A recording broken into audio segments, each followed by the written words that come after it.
Yo, it's your boy Ryan, Northwest Sports Fanatics, back at you with a new video. Today is Tuesday, November 26th, 2024, with your boy Ryan and the Northwest Sports Fanatics. Make sure you guys subscribe to the channel. Smash that like button either now or on your way out.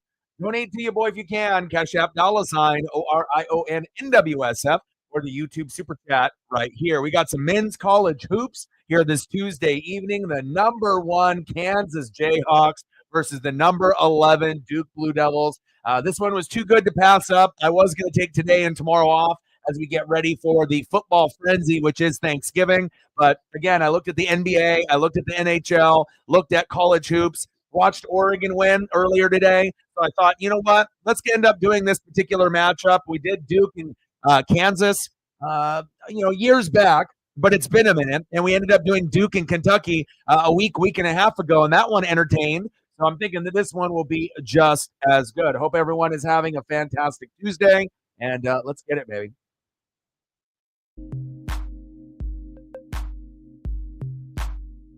And on the thumb, as you can see, the big KU logo for the Kansas Jayhawks. And on the right, the Duke Blue Devils, baby. Let's go.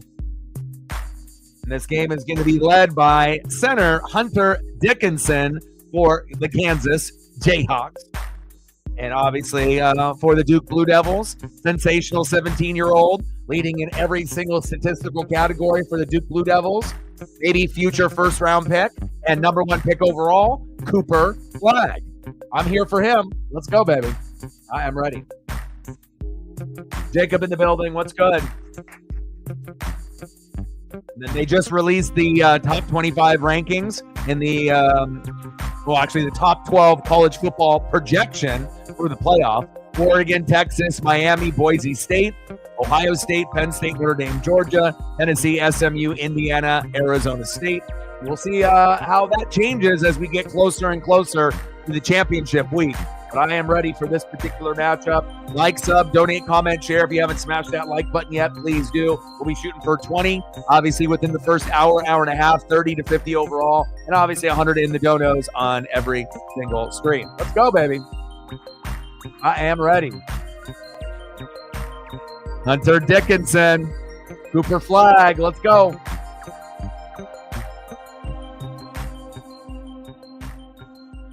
Beast week, baby.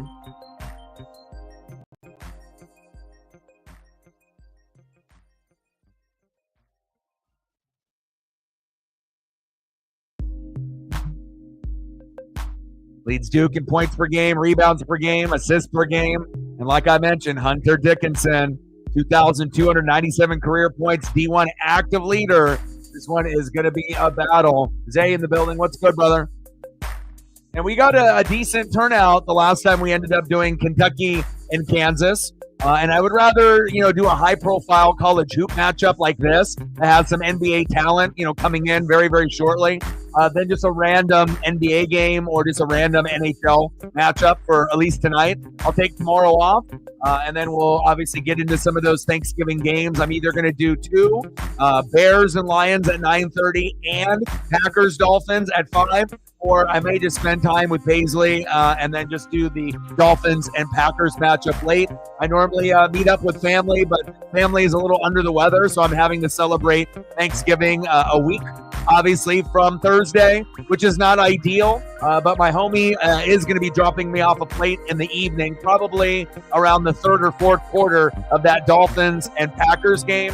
And I'm going to try to set myself up with a little bit of a pregame meal tomorrow to set me up for at least the morning and afternoon that I can eat like everybody else. And then I'll end up getting a nice plate from my buddy. And this is pretty cool because, I don't know about y'all, but I don't know too many people that would go out of their way and drop off a plate for someone, especially if you got, family and you got other places that you need to be.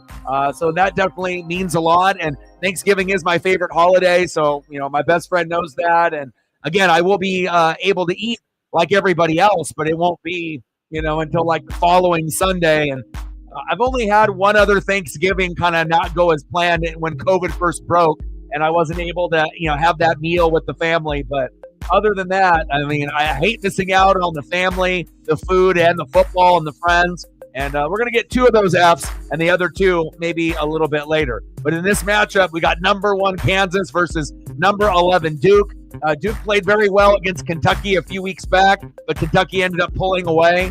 Duke, even though they are 10 positions ranked lower than Kansas, they are favored to win by 4.5 tonight, on the Vegas line. So I'm definitely interested to see these 2 NBA studs, Hunter Dickinson, obviously for Kansas, the transfer, and then Cooper Flagg, maybe the next big thing. Every few years you end up having a guy, end up being kind of the face of college hoops, either in the women's game or in the men's game, right?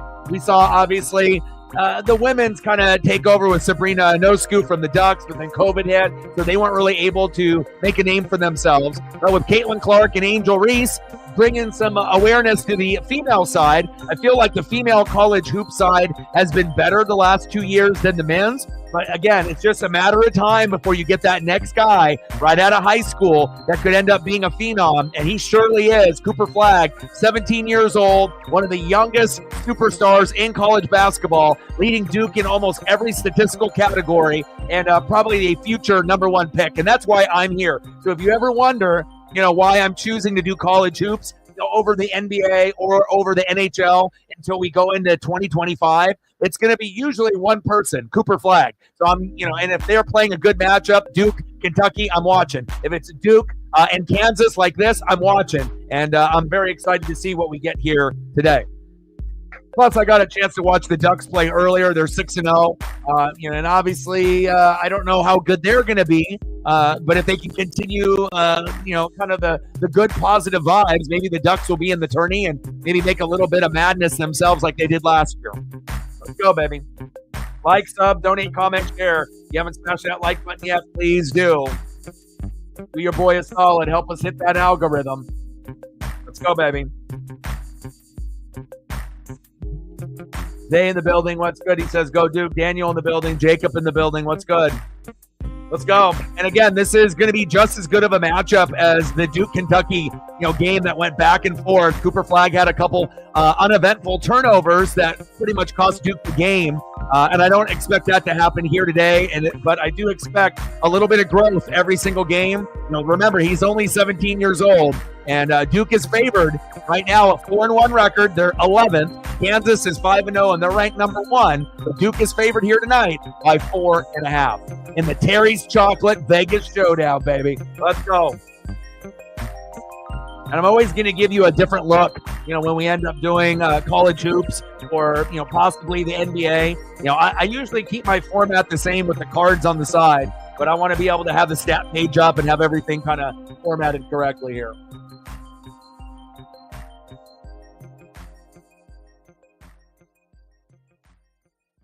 Let's go, baby.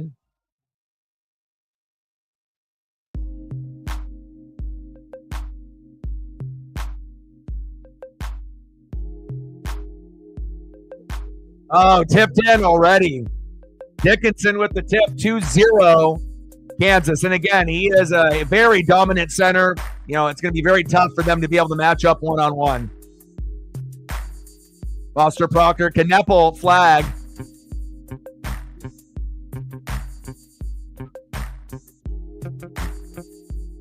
It's a Cooper. Cooper at the top of the key, double team, swings it outside.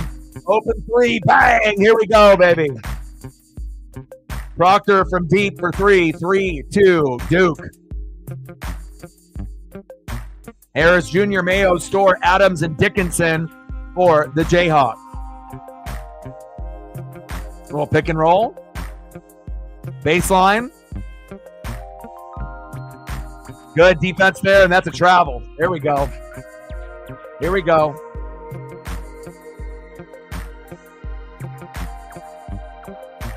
And obviously, Cooper Flagg has to be unselfish. They're going to get a lot of double and triple teams on him. All right, Duke, show me.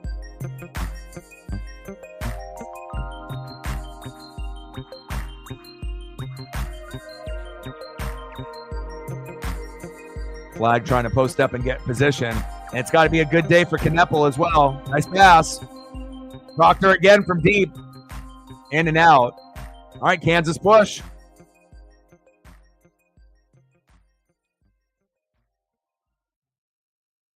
Good passing there by the Jayhawks for deep. 3 is good. Oh, my. Mayo from deep, assisted by DeJuan Harris Jr. I see you. Stolen. Fast break. 2-on-1. Oh, with the layup off the glass, and it's good. Nice run there by the Jayhawks. All right, Harris, I see you. Good start for the Jayhawks. Harris Jr. with that made layup, assisted by Zeke Mayo. Nice ball movement. Cooper Flag, pick and roll. Got to get him the ball. Flag posting up. And a reach in, double team. And that looks like it was a turnover off Flag. He can't believe it. 7-3, Kansas. Whoa! Dickinson from deep. 10-3. Rock Dog Jayhawks. I see you. Sarah in the building. What's good? Good start here already, right out of the gate.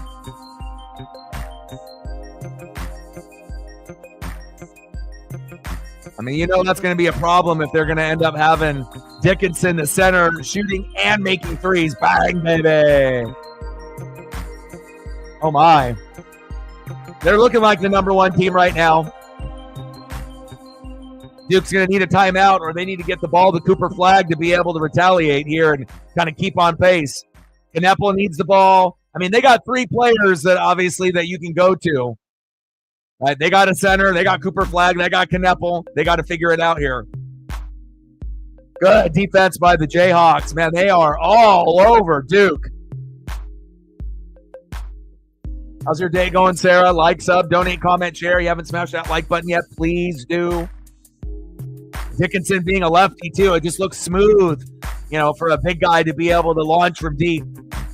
And again, you know, when they do it on the college side, they don't do it as often as they do in the NBA, so it doesn't really bother me. Flag, fade away, in and out, no good. Duke's going to need a timeout at some point or another. Dickinson, pick and roll. I really do like Dickinson's game. And 1. Oh, my. Oh, my. A.J. Storr, assisted by Dickinson. I see you. Going to be Hunter all day. And maybe a little bit of Cooper Flag sprinkled in.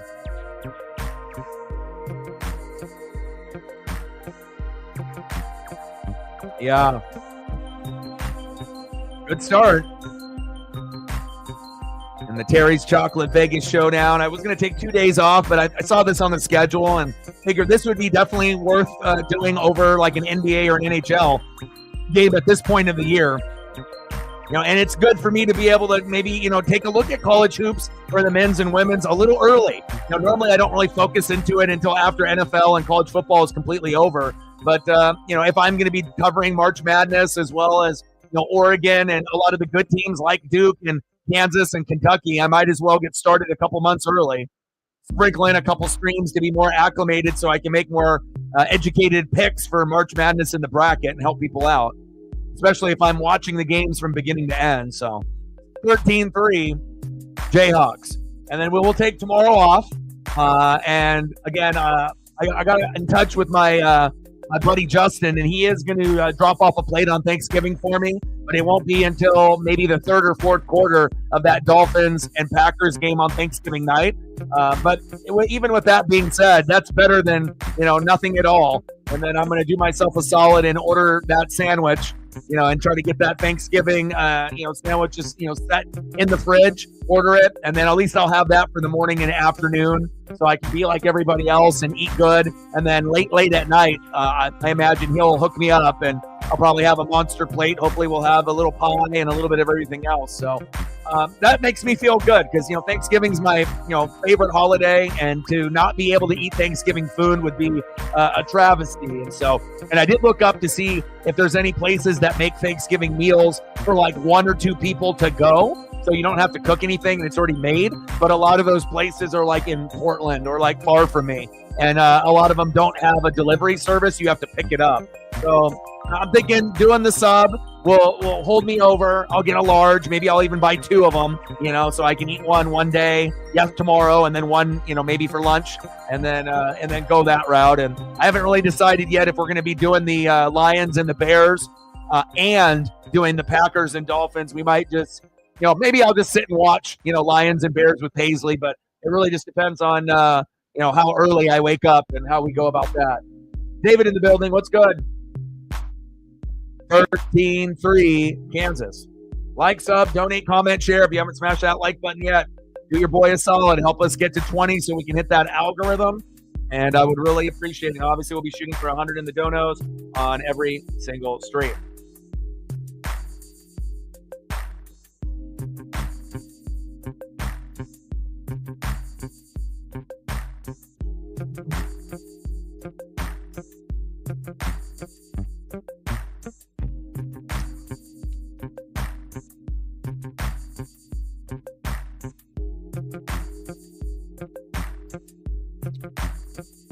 Got to get Cooper Flagg the ball.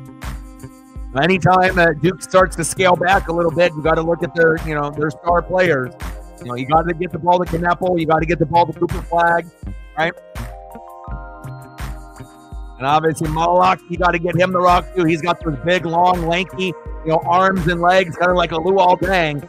And again, there is a kind of a risk that he could end up getting in foul trouble guarding Dickinson 100%. But you got to be able to utilize your 3 best playmakers if you want to keep this one somewhat close.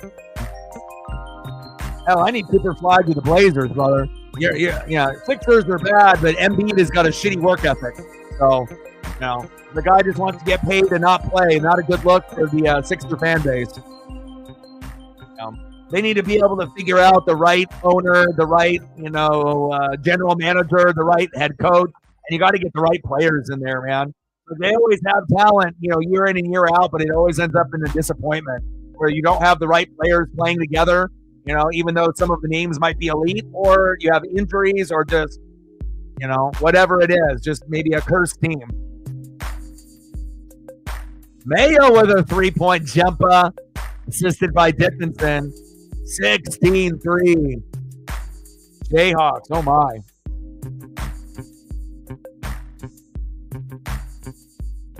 I mean, I haven't seen a superstar be so entitled and lazy, and I root for Embiid. I always thought he was a pretty cool dude, and he would end up doing things that most centers can't do, like put up 40 and 50 points, but purposely just being late for meetings and not really giving a shit about anybody about yourself. I mean, that stinks, dude. Because there. But, you want to be able to have guys that are going to be team players, and it's like everyone understands how good Embiid is. But once you start getting into the media for, being late for practice, being late for games, being late for coaches' meetings, being late for everything, and holding up, everything else for the other players waiting for you to show up, no surprise if he's not there next year.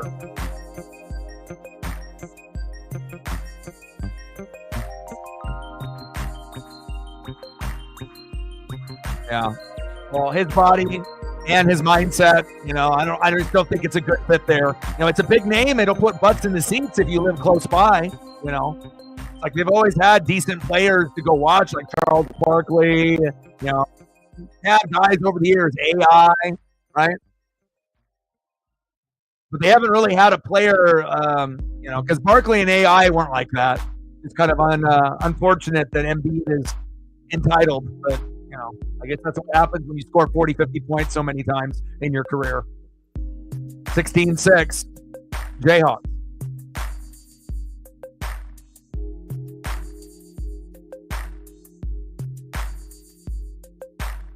Yeah, but I want Cooper Flagg on the Blazers. We got a lot of injuries, but I kind of like the core. Regardless if Jeremy Grant stays on the team, but having, Klingon at center, Scoot, he's no Dame, but he's like the 3rd or 4th best player with Anthony Simons and Jeremy Grant. Like, we got some pieces. Alley-oop, backdoor, flush. Whoa. Hey, Jay Store with the alley-oop from DeJuan Harris Jr. 18-6. How is Kansas a 4.5 point, underdog on the Vegas line? They had Duke winning by 4.5 or more. I thought that was a little weird when I saw that. But you got to get your best player the ball, and Flag has to be aggressive. You got to be, there's always going to be a certain time where it's okay to be a ball hog, when your team is reeling and the best player needs to take over the game. And if that means, hey, he has to take 5 shots in a row, that's what you need. Because if you don't have that, then you're going to get further down more and more, and you're never going to come back. So, it's a recognition of being the best player. It's not being a ball hog. You just need to sometimes offensively take over the game or set up your teammates. Dickinson with a good defense there, deflected out of bounds.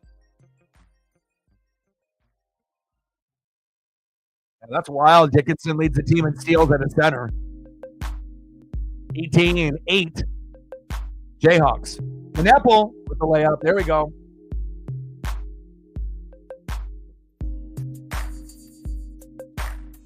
Haven't seen Cooper Flag do anything just yet. A nice layup, reverse layup there by Knepple with the left hand. I like him a lot. All right, down by 10, Duke.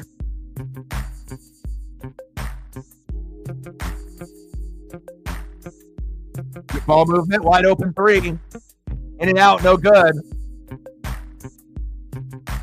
Letting Jimmy, yeah, I agree to that too. I agree. Foul.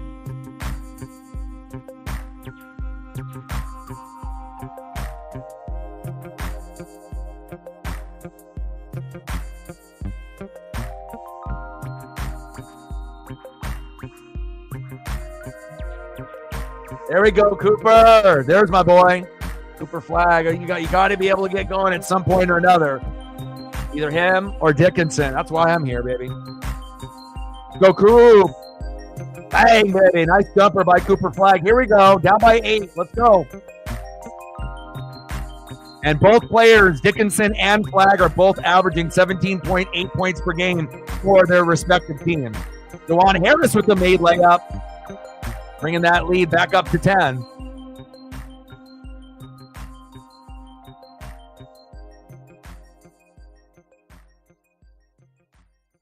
Just wild that Flag is only 17.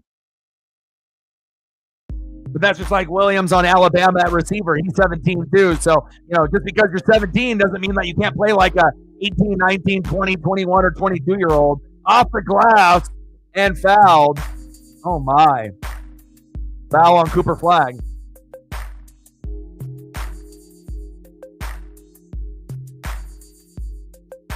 Yeah, and that happens sometimes, but at least you have to be happy that at least you got one.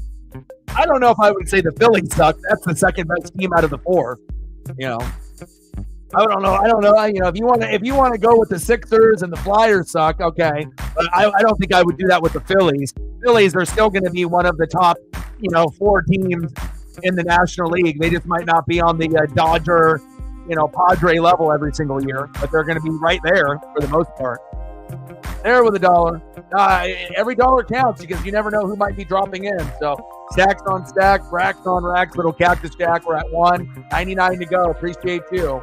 Let me know what you want to do for a photo, either at halftime or at any point, and I got you. And hopefully we can get somewhere between 15 to 20 likes, depending on how many people show up. I mean, I would like to get to 20 or 30, but it just depends on the volume. But at least with the college hoops, when it's good teams playing, I'm not going to fake I'm having fun. It's like if I'm watching the NBA, there's only a few teams that I can really watch, honestly, besides my Blazers. And, the NBA isn't a good product. I really do feel college hoops is better. And as far as NHL, I do like the NHL, but it's just too early to do the NHL. We'll end up doing it after football's over, and then maybe we'll get better results. So, but I'll still watch on my own free time, like the Kraken. Come on, Flag. Top of the key. See if they run a little 2-man game with a pick and roll of Flag. Good pass. Kick it out. Swing it. Open 3. Knepple in and out. No good. There we go. Good steal. Wait. There you go. Wide open 3. Gillis. In and out. No good. Still got to get Flag more opportunities to create with or without the basketball. Good defense there. Yeah, Warriors did ruin the NBA, and also for little kids, everyone thinking that they're Caitlin Clark or Steph, and at any age level, whether they're 5 or, whether they're in some senior league, everyone thinks they can shoot threes, including centers now. Yeah. I mean, it'd be one thing. I wouldn't mind if we had so many threes, but people actually played fucking defense. But you don't get people playing defense, really. You get more defense on the college side than on the NBA side. NBA side, it doesn't fucking exist. And that's why I have a hard time supporting a product that doesn't play defense. Lazy. Not a real fun product to watch. Woo! Off the glass. Wow.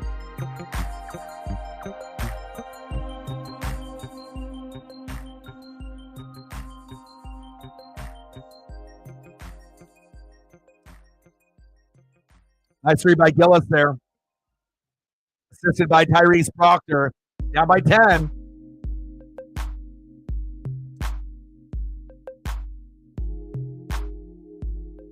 Kansas moving their guys around. Little pick and roll.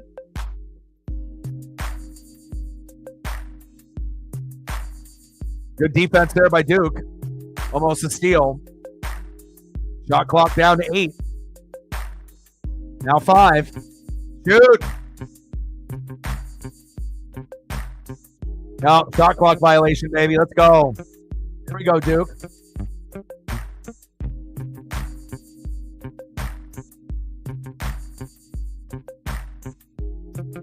I got a commercial now, so let's see if we can squeeze it in.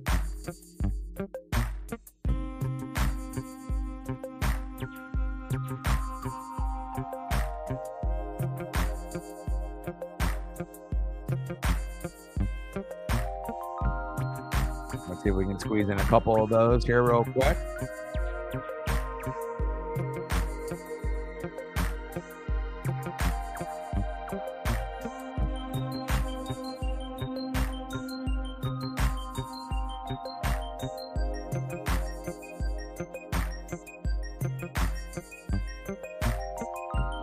Let's see if I can get you one more.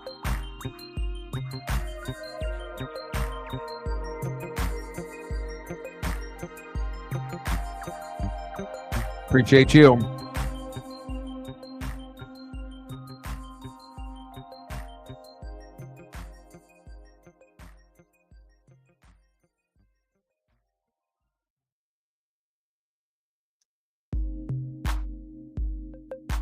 Still a little unsettling that the Ducks and the Huskies play right around that time that WWE PLE. It's like I always like getting that PLE in once a month, and I feel like we haven't been able to do a good majority of them just because they've been overseas or at a weird time, or we have another event that is just as good. But right now, number 1 Kansas with a 10-point lead over number 11 Duke, 23-13.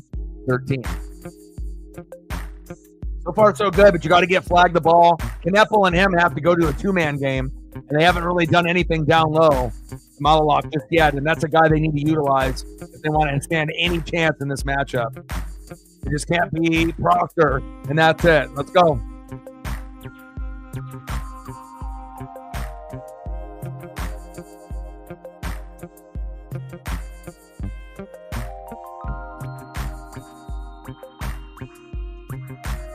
Coach K back in the building.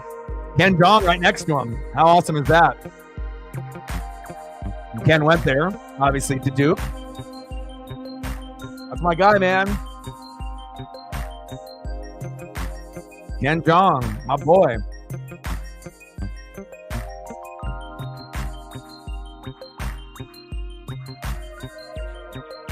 Yeah, he's going to get doubled and tripled his whole career. And this is obviously a good test, for him early in the season as we get further and further into the schedule and he starts to realize the kind of the competition that he's going to be going against. So.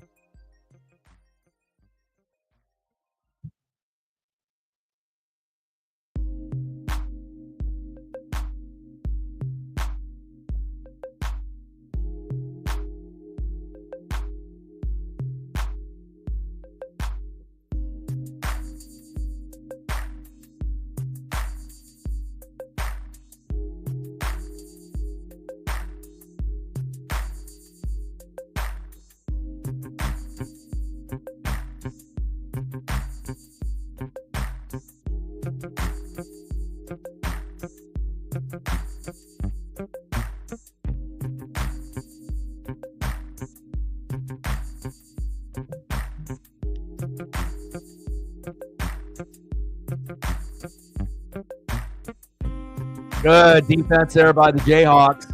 Smothering. Duke is getting flustered a little bit here in the first half. Yeah, Ken Jeong did go to Duke. Yeah.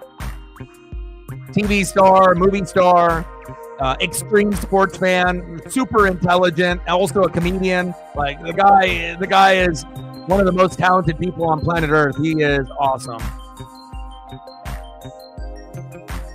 Funny as hell, too.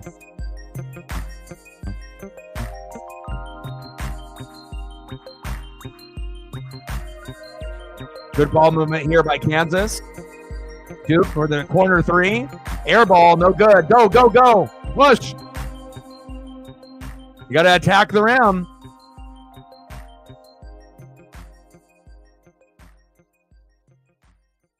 Kansas with that smothering defense. Cooper Flag got nowhere to go.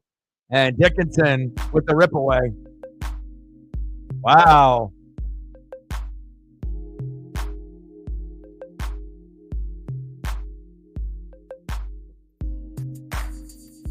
Yeah, great defense there by Kansas to double team Cooper Flag. Like if you're Cooper Flag, you got to recognize, you might be able to get away with that against a shitty team, in the conference or a shitty team that you play, but not against the number one ranked team in the country in Kansas that could win it all this year. And they always have a disciplined defensive squad year in and year out. Dickinson going to his right hand with a little jump hook, in and out, no good. Duke with the board. Harris off the glass and good. There we go. Now by 8. Here we go. Pump fake. Baseline. Dickinson for 3. Front rim, no good. Attack the rim. Dickinson again, no good. Cooper Flag with the board. Come on, baby.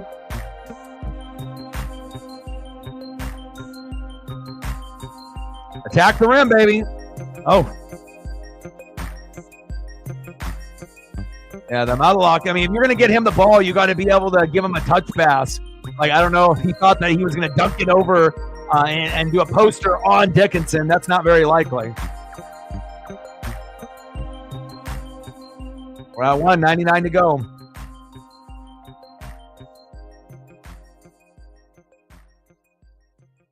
Nine minutes and counting here in the first half, 23-15, Kansas. You got to recognize the, athleticism of your player, throwing it up to a big man like that doesn't really have the athletic ability to catch that type of pass. You need to know your teammates better. Floater. Uh-oh. I'll lock with the foul.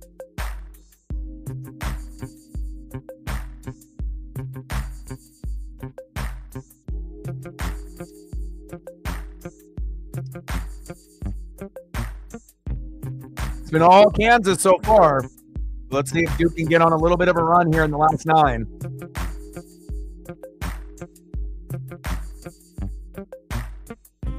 That's fast. Dickinson with a throwdown and rejected slightly by Duke. There we go. Foul on Juwan Harris Jr. Here we go. Slow the game down and attack the rim. That's how you get back in this game. You just can't be shooting, 3 after 3, thinking that's going to be the way you're going to come back on Kansas. You got to make sure that you're going into the post. Dickinson tried to throw it down, but lost the ball as he was going up with a flush.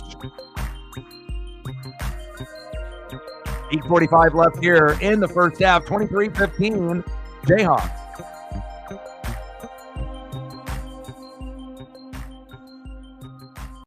Free throw, in and out, no good. Terry's Chocolate Vegas Showdown.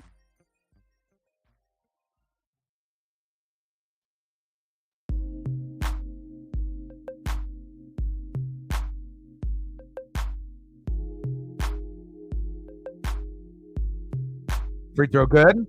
Let's go. 23-16, Jayhawks. And we'll see if the Duke Blue Devils do a little full court press or any kind of trapping. And if they decide to go man or zone, they've settled in on a 2-3 zone there. Good rebound. Dickinson just short. 2-3 zone worked very well there. Let's see if the Blue Devils can attack the paint and see if they can slow the game down just a little bit.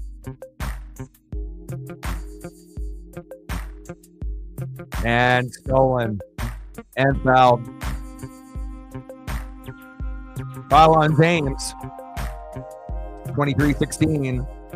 Jayhawks, both teams with 5 turnovers at this point.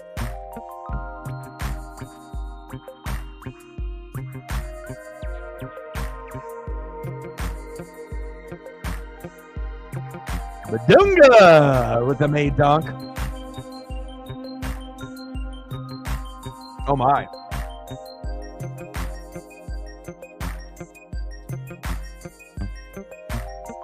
They didn't have an answer for that. Oh, that alley-oop was pretty, baby. 25-16, Kansas. Badunga, baby. Pick and roll, top of the key. Rejected. Oh, my. Badunga with the block after getting that alley-oop. We're going to commercial break. 7:49 left. 25-16, Jayhawks.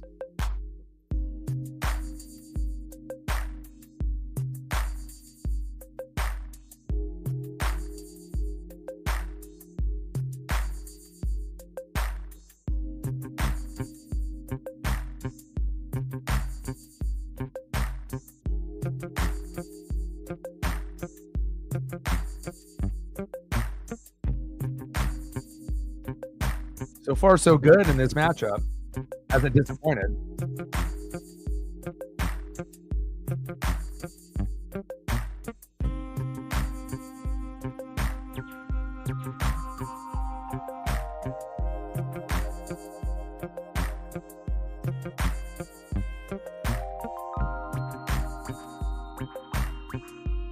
Look at stat line so far right now with Cooper Flagg, just 1 for 2, 2 rebounds, 1 assist, 1 foul, 2 points. And go to Hunter Dickinson, see where he's at.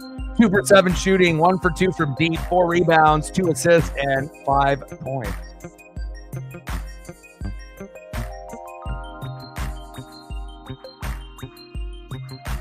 Kansas has got, 4 players with 5 or more. Very good balance. Dickinson, Storr, Mayo, and Harris with at least 5 each.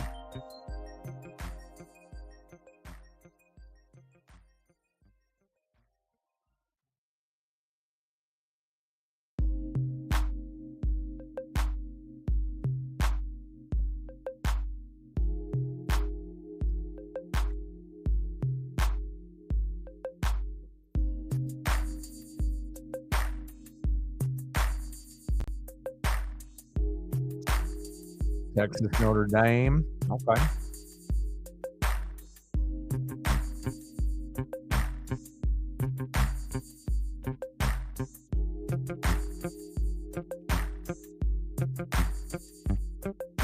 Terry's Chocolate Vegas Showdown, baby.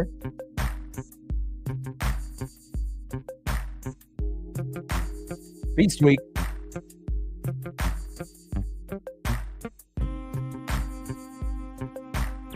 Well, also, too, not everyone, appreciates basketball or hockey or, it's like you got to, not everyone is going to appreciate college hoops, men's or women's, NBA, NHL, NASCAR. If it ends up in baseball, not everyone is going to be on board. We get more people that'll, be in for like the NFL, college football, and maybe the wrestling, and then baseball as well. But if it's not one of those things, then some people, they may just want to do something else, Of course, I would love to be able to vibe and hang out and talk with others. But, as anyone knows, just because we end up doing a particular event, that doesn't necessarily mean that's the only thing that we're going to discuss in the stream for that particular day. But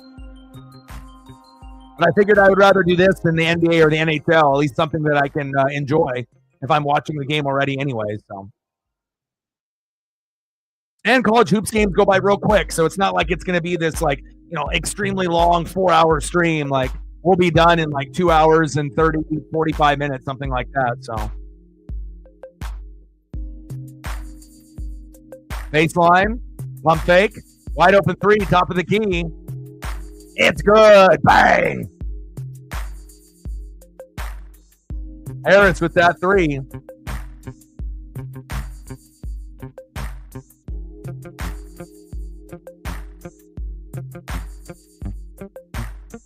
Oh, big turnover here by Kansas. 2-on-1. And rejected. Good block there.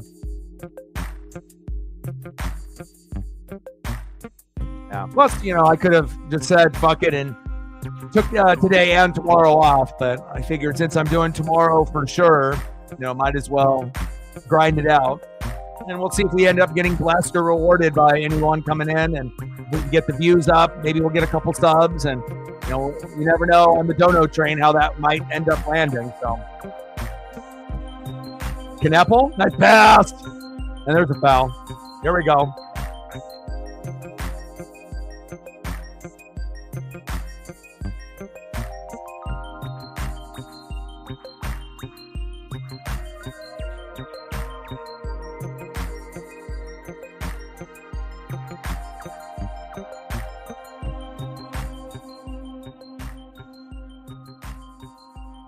There you go. Free throw made. Malik Brown.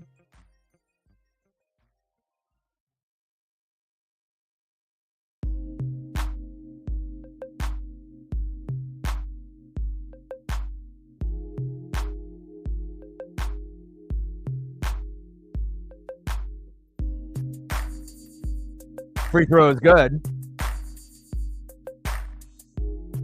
28-18, Jayhawks. I was playing in Cancun. Who are they playing like right now? And who are they playing? But I don't think I'm going to end up doing it Lions Bears, because there's going to be so many people that are getting ready to leave, and most people are traveling, during that window and whatnot. So I think I'll probably just end up, waking up early, and then I'll end up watching those first two matchups with the Lions destroying the Bears. I don't know who's going to win between Giants and Cowboys. They both stink. And then obviously we'll do the live stream for the Dolphins and Packers. It should be a good game. Foul down low. Malawach.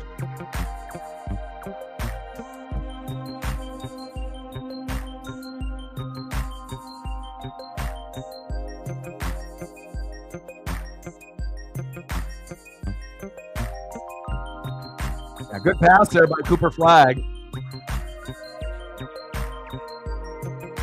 You got to make your free throws. Slow this game down. Free throw made. There you go. There you go. And another made free throw. Down by 8. Here we go.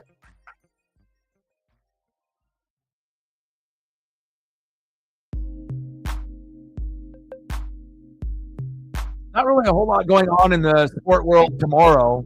There's a few games going on, but nothing really I feel that's stream worthy. And I'll just try to watch some shows and exercise a little bit more, and then get things situated for obviously Thanksgiving on Thursday. But definitely super happy that I'm going to end up getting a plate. And hopefully, I know my buddy too. He'll probably hook it up pretty fat too. So I'm pretty excited about that. Even if I got to wait till the evening to get it.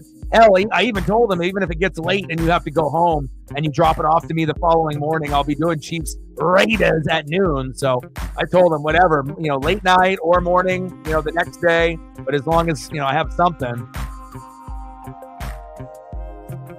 Reach it foul. Cooper's got to be more aggressive. Duke down by 10.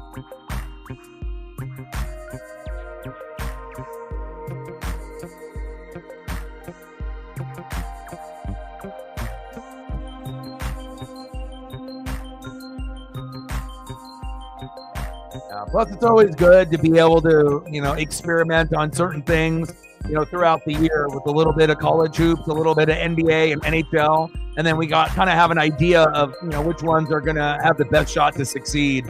And I would rather do something that I enjoy, that has meaning, than just to do just some random game. Good defense there by Dickinson. Fast break, 1-on-2, and Duke recovers nicely. Dickinson at the top of the key. Pick and roll. Roll to the hoop. Dickinson. Lefty off the glass, and good. Pretty. Layup by Dickinson, assisted by DeJuan Harris Jr. Kansas up by 12 now with 5 to go in the first half. Yeah, I don't know how Duke was favored by 4.5. That must have been some kind of error or something. Because if there was people that were betting that, there was going to be a lot of people that are going to lose money tonight. Because it definitely looks like Kansas is going to win this game unless Duke has a phenomenal second half.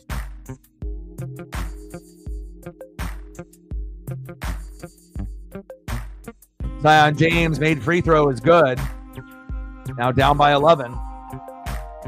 32-21. Next free throw made is good. Now you're down by 10. Let's go, baby. Finish strong.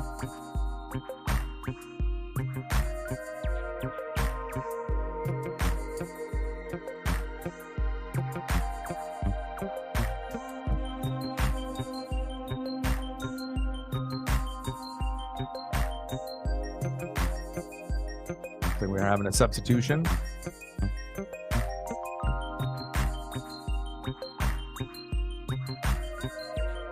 Go, Knappel.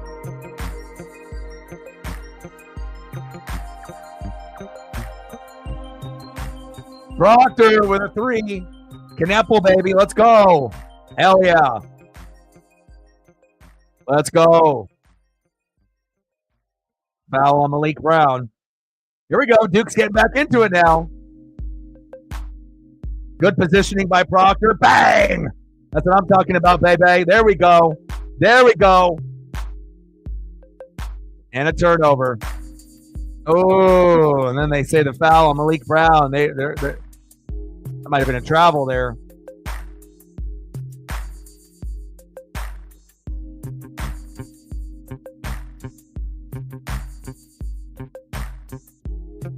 Can I see a replay of the foul here? Or supposed foul?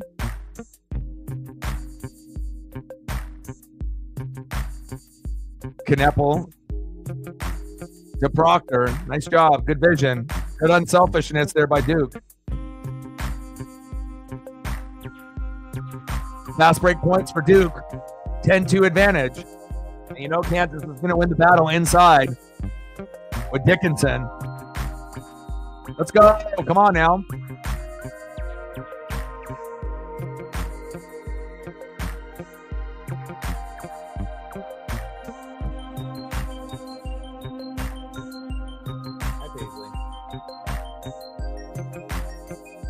I got some blood they're cleaning up on one of the players. Paisley's in here now. He says, "I'll miss you, Dad."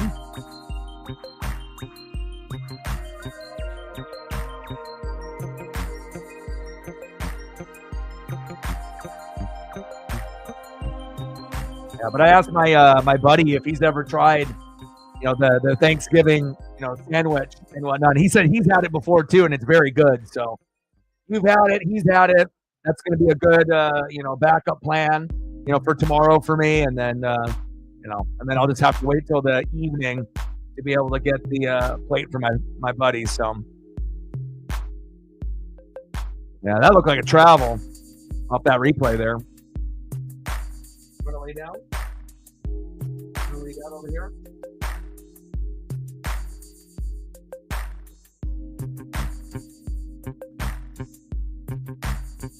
He misses. Usually it just kind of depends on her mood. Or if she's sleepy or not. But we're attached to the hip, so 32-25, Kansas. And it's been pretty much all Kansas in this first half, but Duke is starting to, kind of gain a little bit of a rhythm. they've been blanketing Cooper Flag, and which is not surprising. I mean, Kansas is known for their defense and rebounding. So there we go, in and out. But Kneppel and Flag, if they can get something going together in a two-man game, it could be nice pass. There we go. Bang! With the flush. Big flush there. Let's go. Dickinson.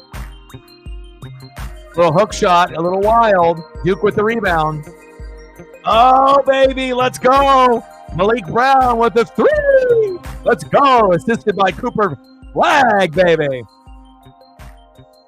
Hell yeah. Here we go. There's the Blue Devils that I know. 32-30 after being down by 12. Hey, not so fast. Here comes the Blue Devils on a little bit of a rally. This one's living up to the billing, and I knew it would. Number 1 versus number 11. You know, we did Duke in Kentucky, and it was awesome. Had a feeling of this would be an awesome game, and so far, it is. Let's go. Oh, is he? Nice. Lucky. This, like I said, this would be a game that if I lived in, well, this is in Vegas, this particular tournament and whatnot. But yeah, if I was in Vegas, instead of gambling, I definitely would be, going to a game like this, or maybe checking out the Sphere. Everything I see online about the Sphere looks amazing.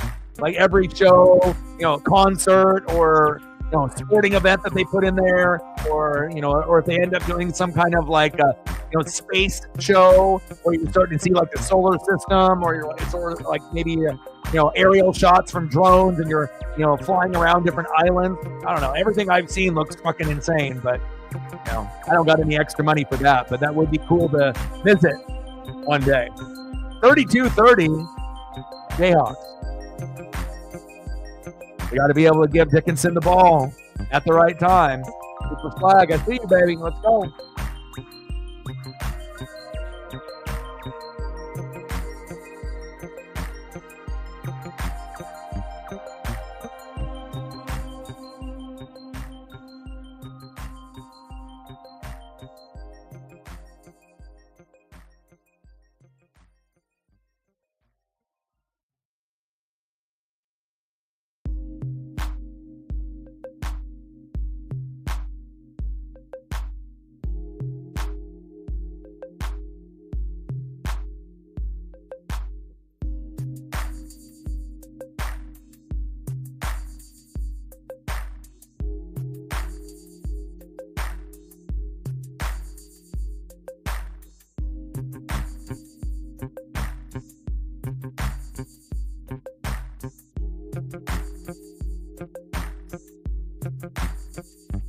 All right, we got less than 4 minutes to go here before half.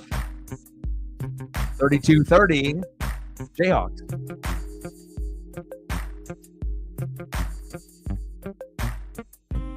And also, Cooper Flag not forcing, the basketball, which is good on his part, being 17 and being a freshman.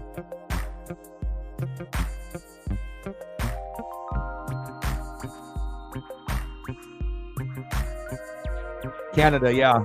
It's going to be a great crowd. I just really wish that we could do both, or if they ended up having the pay-per-view on Sunday. But I got to do the Ducks and the Huskies. But if obviously the Ducks weren't playing at that time slot, it was like later, I would do both if possible.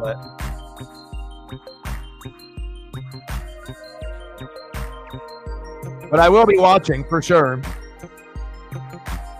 I'll watch both at the same time when they overlap.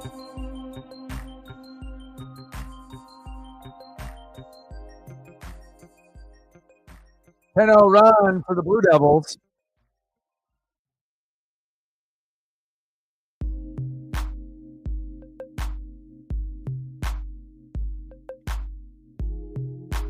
You feel that Uncle Mo and that momentum. Kneppel, baby, let's go. Made layup, tie game, all the momentum for the Blue Devils. Look at that steal. Oh, baby. Kneppel with the layup. Finger roll, baby. And right back to Juwan Harris Jr. for three. 35-32. Kansas. Let's go.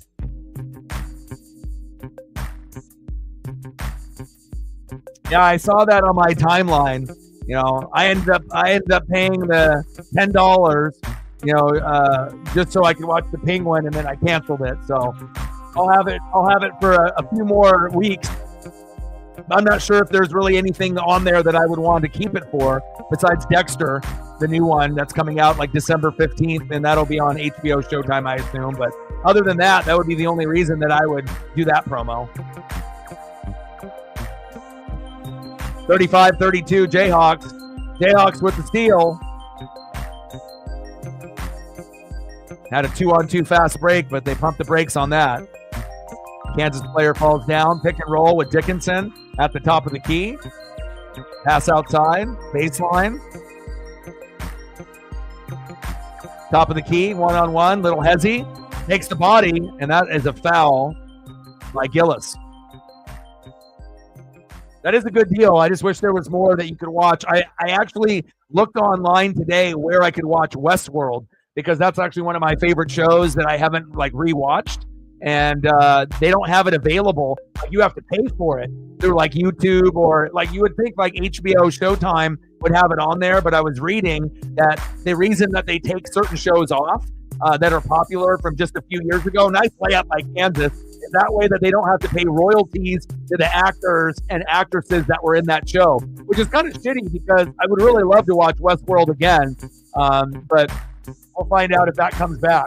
Now, if that one comes back, then maybe I'll do that deal. Reflect in the building. How are you? We got number 1 Kansas 37, number 11 Duke 32. Dickinson and Cooper Flagg. How are you doing, Reflect? Just trying to squeeze in another stream here. We're going to take tomorrow off, and I didn't really feel like doing NBA or NHL.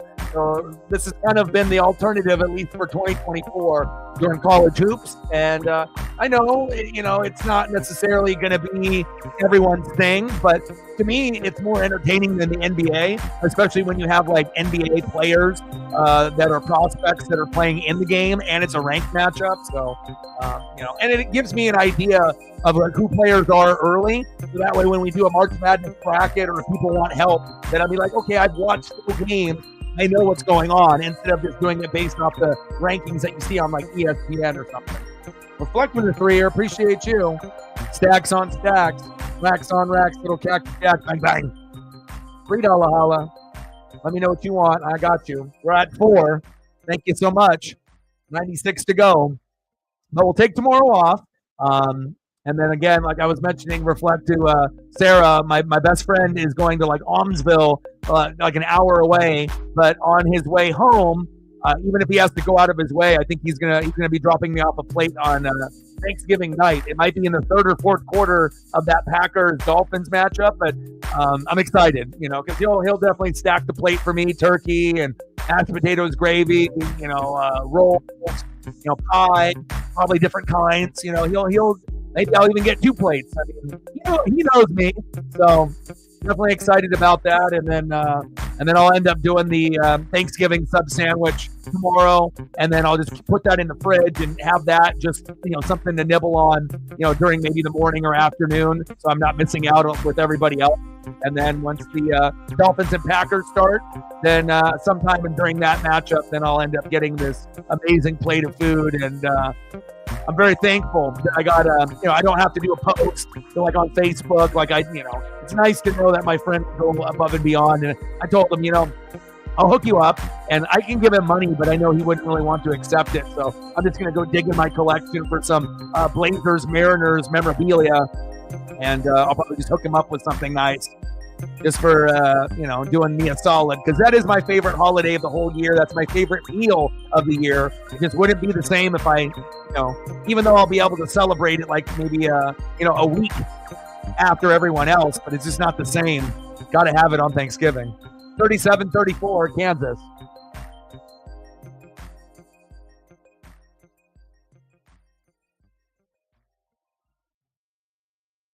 I was thinking about taking 2 days off, but I don't really like taking, more than 1 day off in a row. But really just depends on if there's something worthy of a stream. Minute 45 to go before halftime, 37-34. Free throw is made by Dickinson. And another free throw made, 39-34, Kansas. Best player, Hunter Dickinson, center for Kansas. And best player, guard, Cooper Flagg, 17 years old, both averaging 17.8, and both will be in the NBA at some point. Terry's Chocolate Vegas Showdown. Jayhawks up by 5 with less than a minute 30 to go. See if Cooper Flagg at the top of the key, pick and roll. Pass to the baseline. Floater. There we go. Nice job, Gillis. I see you.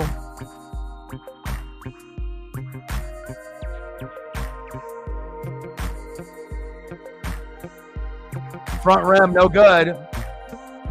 Blue Devils with the rebound. Gillis with that three, no good. Less than a minute to go before halftime. See if they do a pick and roll with Dickinson here.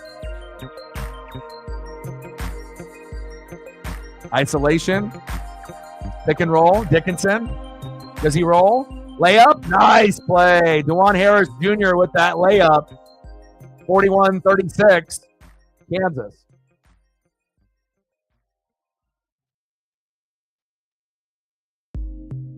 Yeah.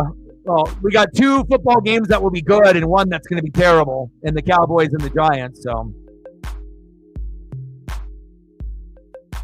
Kneppel falls to the ground. No foul called. Another Blue Devil on the ground. 4-on-2. Deep three. No good. And we're getting down here to the very end, and that is halftime. Wow.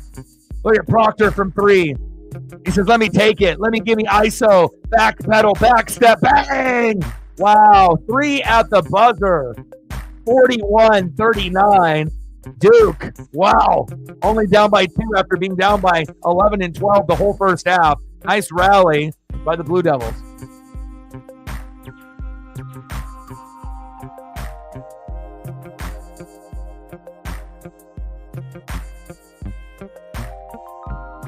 Yeah, I mean, we'll have to wait and see the injury report to see like who's going to play or not. They like that 3 at the buzzer there.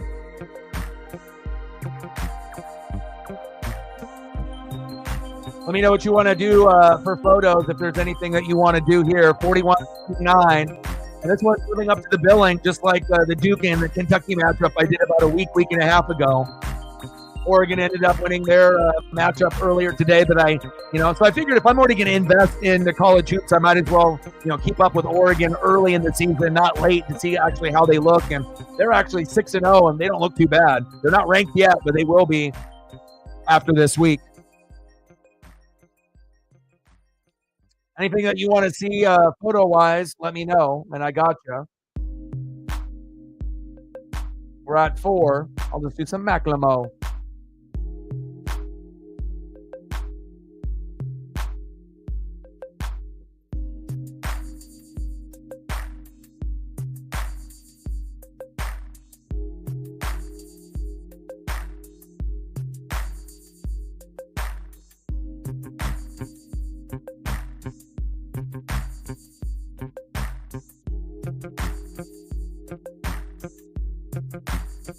Yeah, dumb shot there by Kansas. Agreed. You the man.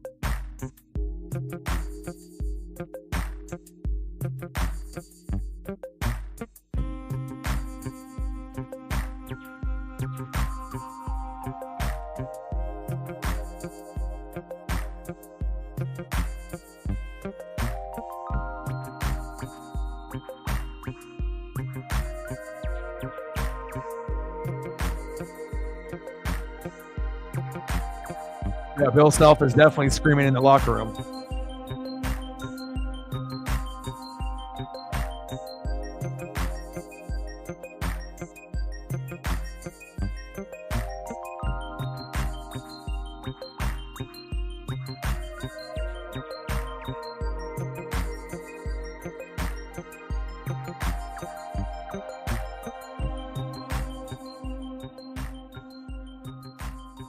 mean, based on the first 10 minutes, it looked like Kansas was going to possibly blow out Duke, but Duke stayed resilient, and they're right in it, only down by 2 with a big 3 at the buzzer, 41-39, Jayhawks.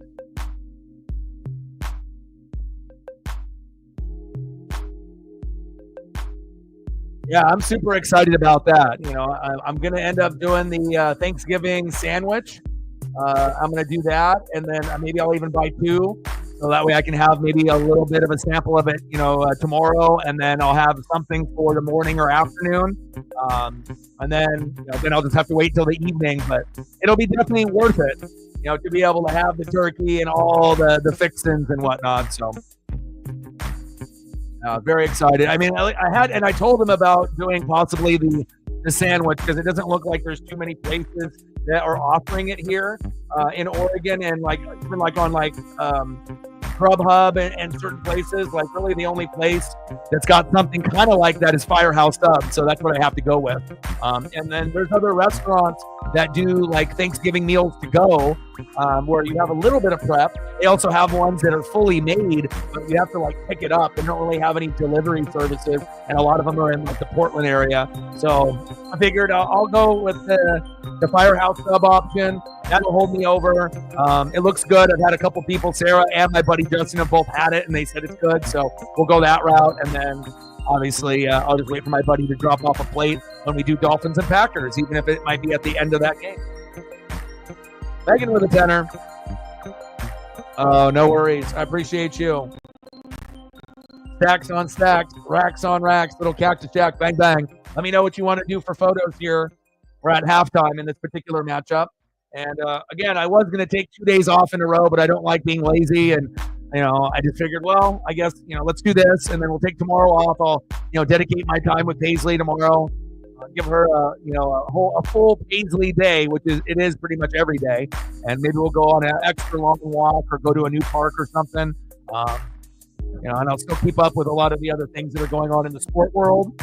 And then obviously on Thursday, I guess it just depends on how early I wake up if I'm going to be doing the Lions and Bears, because that stream would be early, but I would be willing to do it. And normally I can't do it every year because I'm traveling and I'm on the road during that game. But I guess it just depends on how Paisley feels and how I feel. And we may end up doing 2 streams on Thursday on Thanksgiving, or maybe just 1. But definitely Packers, Dolphins. And then right now with the Lions and Bears, I would probably say 50-50. So. Yeah, absolutely. Yeah, and again, that prevent me from being a desperate dog and making a Facebook post with a lot of acquaintances, not even necessarily my friends, and hoping that I can get some rando acquaintance that I might have worked with or went to school with to do me a solid and drop off a plate and whatnot. And to have your best friend do it, it's much better, and that way I don't have to do that. So. Okay, I got you.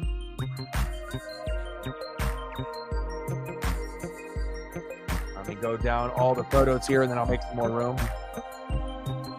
Sarah started it off with a Daladono, and we we're hoping that other people would be showing up, and we got a few here of Macklemore for Reflect.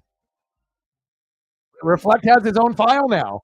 So we finally found something that we know that he is about, and then I can keep adding to this file, and then I'll have it on access, all the time, and that way I don't have to search for things or delete them. I can just have it in a file, and there we go.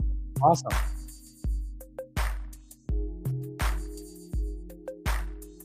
I love this photo right here. That's a really sweet photo.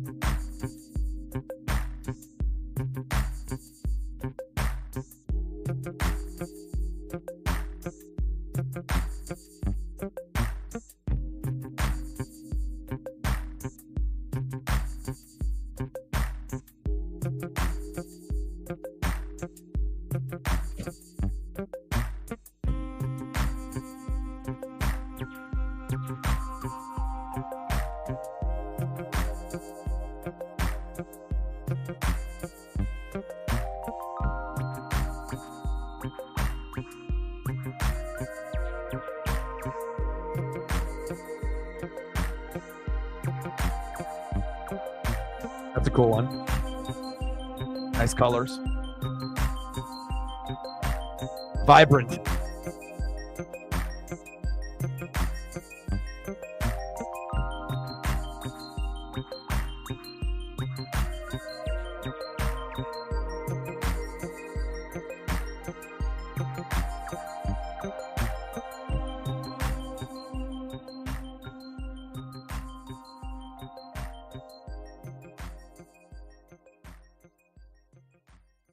Yeah.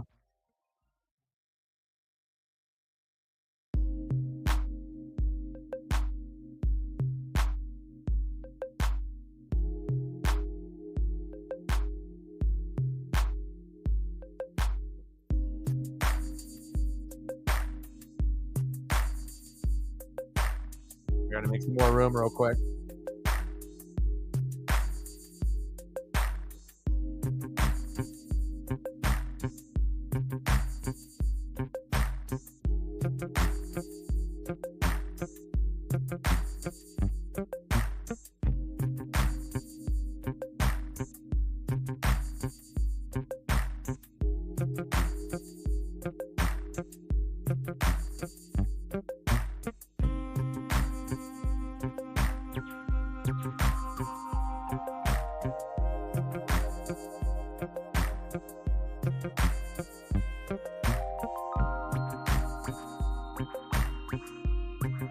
Now, logos are pretty cool for college hoops or for college football.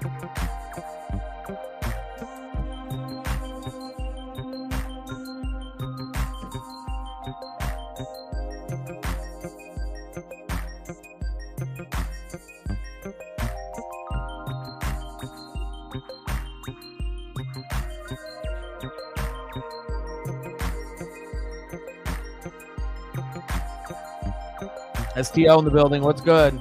How's Amazon treating you? You're a busy dude.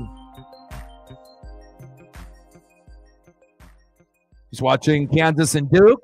We're going to take tomorrow off, so I wanted to grind it out and try to watch at least something good tonight. And then we'll be back on Thursday for Dolphins and Packers on Thanksgiving. And hopefully the morning and afternoon games end up being a little bit better than expected. We assume that the Lions will crush the Bears, but you assume Caleb and the Bears will give everything they have, especially with everyone watching on planet Earth, in the morning. But we assume Detroit will win by a hefty amount. And then Giants and Cowboys is terrible, but somebody's got to win the battle of the bads. And then you got Dolphins and Packers, two teams that could be in the playoffs. And I would assume that the Packers will be favored, but if the Dolphins play well, they have a shot, especially if Tua can throw for 2 or 3 touchdown passes and Achane is doing Achane things, they're going to have a chance, but we'll see.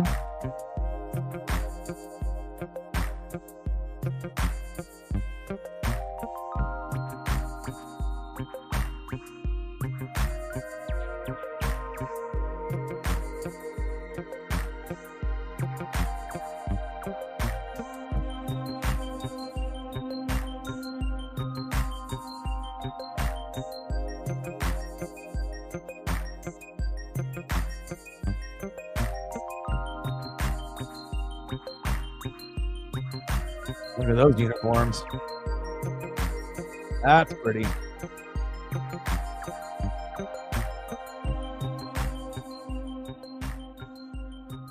Halftime is just about up. Let's squeeze in a few more for you.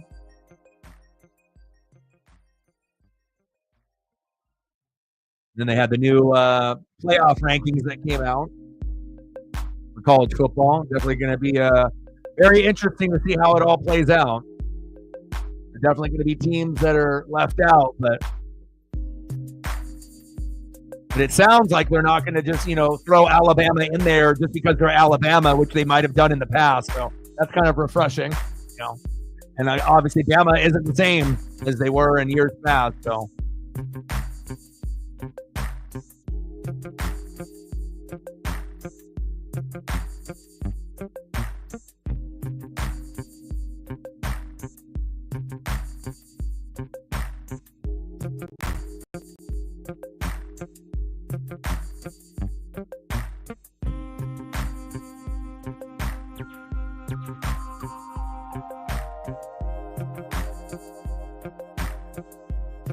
Agreed.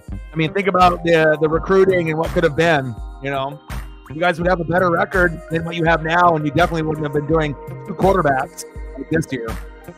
That would have been much nicer. You guys would have been much better set. I agree. All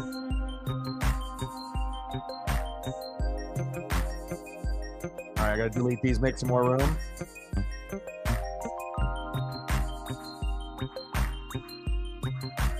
Are you doing Thanksgiving at your house, Reflect, or are you going somewhere to celebrate?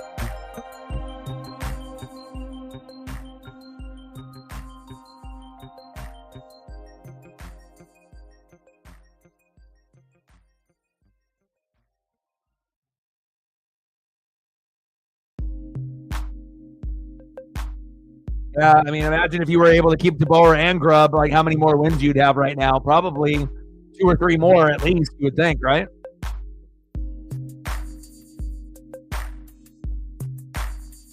Pre-made. Nice.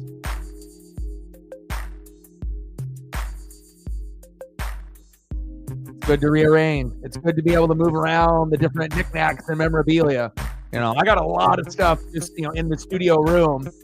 Even stuff on the corner floor of toys stacked up on toys, just because I have so many things I like to be able to kind of be around, whether it be, baseball stuff, bobblehead stuff, Ninja Turtle stuff, G.I. Joe, Transformers, starting lineups, whatever, wrestling figures.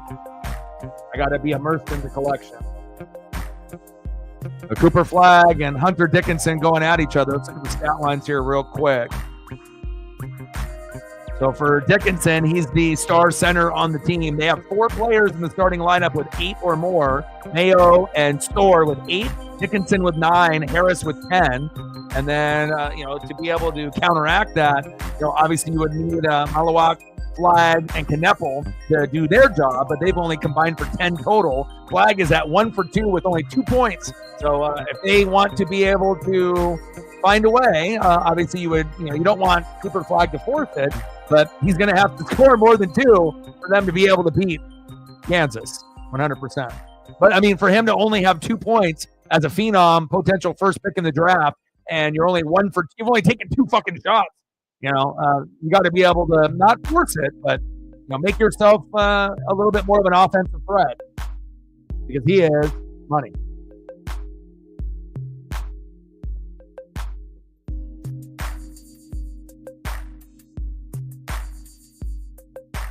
Smoked turkey, had to reheat. Local restaurant, nice.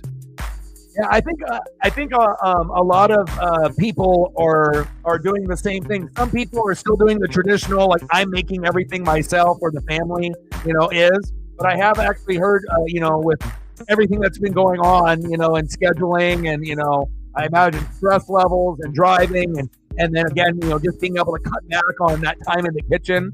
That some people are either doing the full meal and getting it already made completely, or at least half of the meal items, where it's less work that you have to do, which makes sense. Not everyone, is a supreme cook, and not everyone's going to have the time to be able to do it as well. So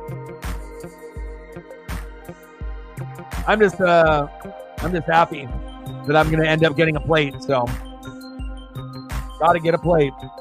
And plus my buddy will get rewarded nicely, and he hasn't even seen all of my collection either. And I told him, I don't got kids, and I don't got really anyone else that lives, here in Oregon that I really trust, to not sell the items or whatever. So it's I want to make sure that if I do pass down some of my stuff, besides burying some of it, and having kind of a little scavenger hunt when I'm not around, but I want to make sure that he ends up, gaining a lot of the things that I own, because I know that he'll appreciate it. He'll never sell it. And again, someone's got to be able to appreciate the collectibles. 41-39 Jayhawks. And here we go. We're starting off the second half. Kansas up by 2. Good first half so far. Yeah, that'll be awesome. And again, I might wake up early and do the Lions and Bears. I just don't know what kind of turnout we would get. Oh, Cooper Flag going for a throwdown, but getting fouled. If I knew that we would have a good shot to get hit a decent number on the likes and the views and possibly the donos by doing a 9:30 stream in the morning, I would consider it. But I don't know. I just think a lot of people are going to be busy. They're going to be driving. They're going to be visiting with family. I know people are going to watch that game more than the Giants-Cowboys one, even though the Giants-Cowboys one is on a better time slot rather than 9:30 in the morning for Lions and Bears, but better players playing in the one in the morning. Big Dumpa with the birthday. But I'm thinking just doing the Packers-Dolphins is good enough, and that way I can spend some extra time with Paisley. And then also just eat, and enjoy some food and whatnot. 41-40, Kansas. Little pick and roll. See if Dickinson ends up getting the ball here down low. Deep three. In and out, no good. Rebound by Cooper Flagg. Push it, baby.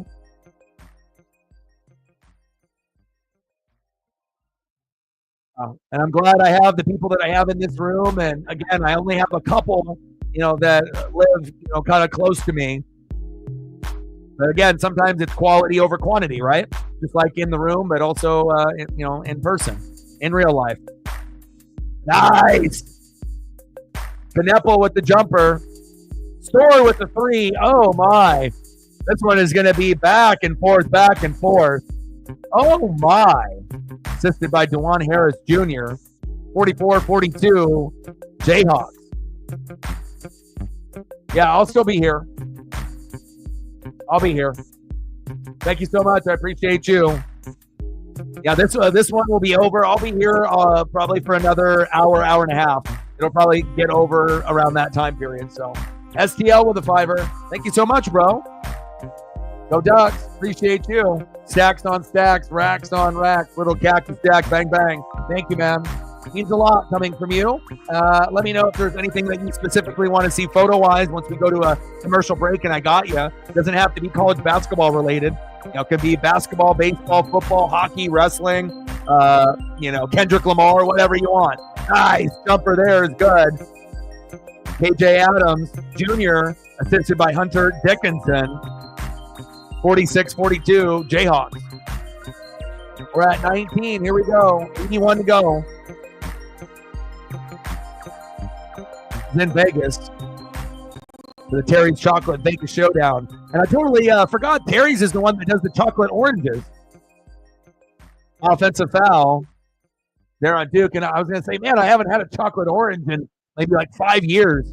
Not something that usually the family or I buy. But if it ends up like in a stocking or, you're at a relative's house and it's just sitting there, yeah, I might end up. I mean, I'm more of a white chocolate kind of guy, if I'm being honest, but I don't mind the flavored chocolate stuff once in a while, even though I'm more of like a gummy bear, gummy worm kind of guy like my dad. Floater is good. 48-42, Jayhawks.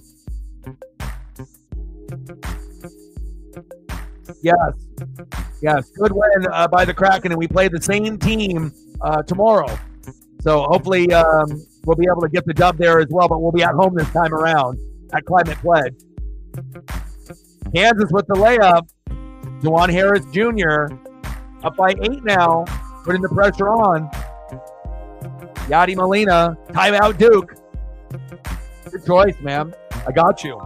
And thank you for the support. Every dollar matters, regardless if people think that it doesn't, because if people are always, waiting for, someone else to do it, then it's hard to be able to gain that momentum. So I appreciate you. Let me see what I can find of Yadi.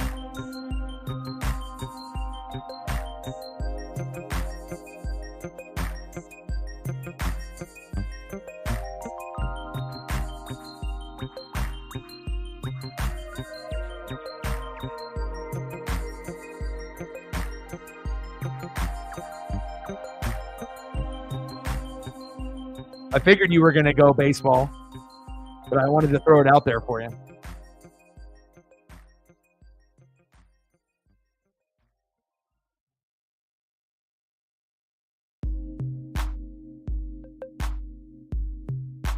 My favorite photos of him are in the catcher gear. I got to look for some of those for you. And if you're new to the channel or just watching, anyone that obviously donates, we try to throw up a couple HD 4K photos of whatever their favorite thing is. So it could be a rap artist, could be a singer, could be a band, could be a car, could be a professional wrestler, basketball, baseball, football, hockey. I mean, it could be whatever really is on your mind at that particular moment. Nice way to be able to connect with the fan base. Also, a nice way for us to figure out what you're about.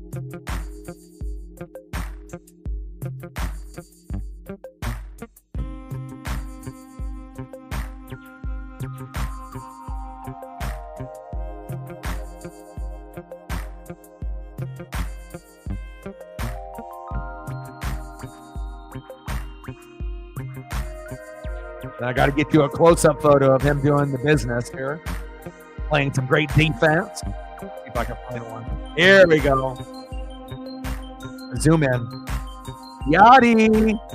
That's a dope photo. Look at the baseball. Like, whoever took that photo deserves a raise. That's fire. So he's got some nice tat work there on the arm as well. Baseball, Rawlings right there. I mean, I don't know if that's a Randy Johnson or a Ken Griffey Jr., but that's a hell of a photo, man. Appreciate you, man. Thank you so much for your support.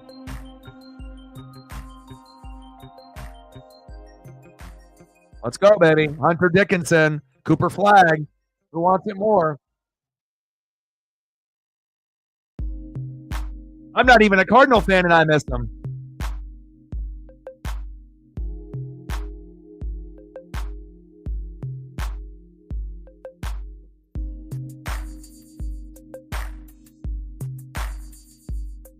All right, Kansas up by 8, and this is kind of the same type of thing that happened in the first half. You know, they were up, by 10 or 12 points and were in firm control. Then kind of let their foot off the gas a little bit, took some bad shot selection, from threes and not pounding it down low with Dickinson. A couple, made layups, steals, good turnovers, and then Duke, with some good 3-point, obviously, transition game, and they got themselves within a couple points, but Kansas with an early run here with 16-50 and counting in the second half. 50-42, Jayhawks. Rock chalk, Jayhawks. Cooper Flag, double team. You got to get rid of that basketball, my boy. That's a jump ball. There we go. I hope everyone is having a fantastic day. And again, the college football streams obviously have been pretty fucking good. We normally don't do a whole lot of college men's basketball until March Madness, but I kind of like it doing these matchups as long as we have two ranked teams that are fun to watch, like we had Duke and Kentucky. That was both an amazing matchup as well as this one. So every week I'll be looking on Tuesday and Wednesday if there is a matchup like this during the week. And if there is, then we'll end up doing it.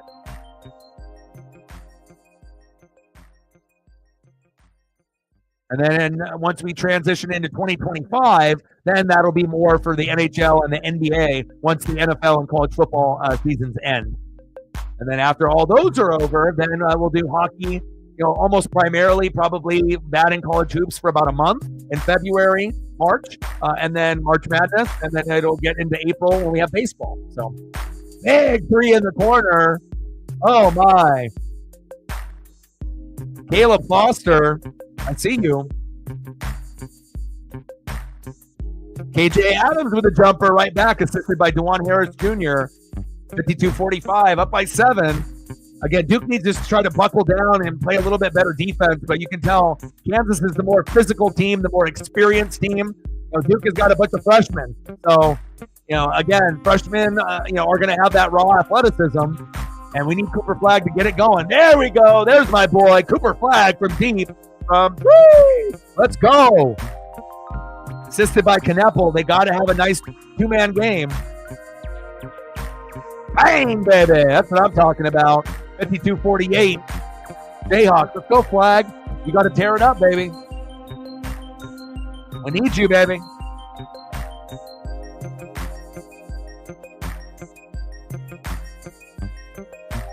Dickinson with the layup, assisted by Zeke Mayo.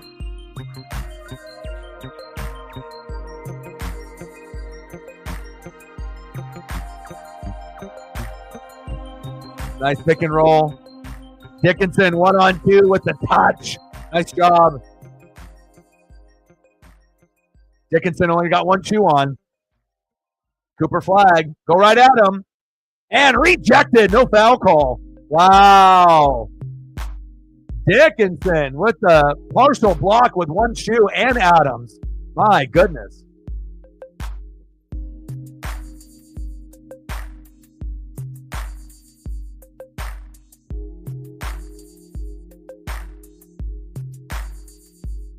And I liked being able to see him run down the floor and not just like give up. It's like you still need to go down there and play defense, and he's not entitled. He ain't a Joel Embiid. He actually is going to work hard for his team and his teammates. Okay, I see you, Dickinson.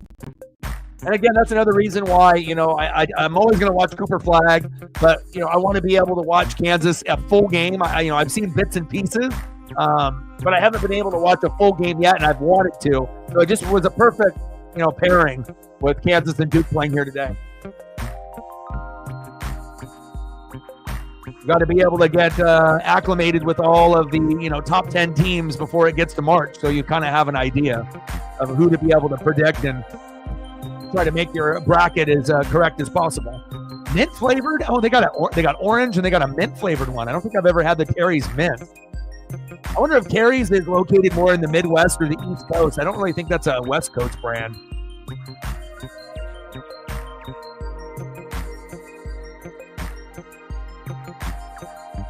Go, baby.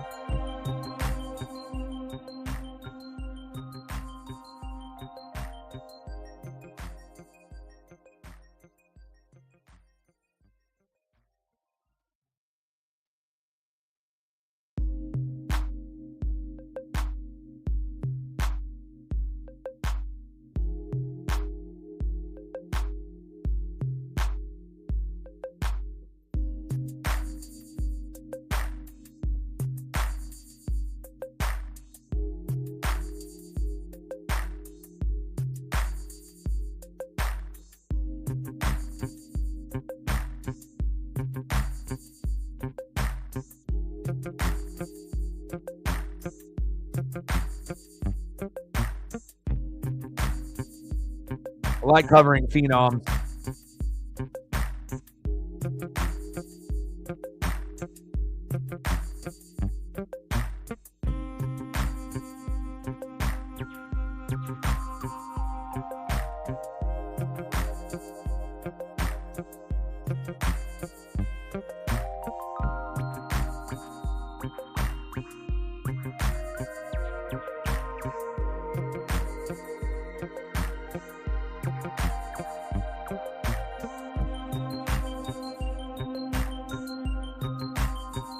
Let's go, baby.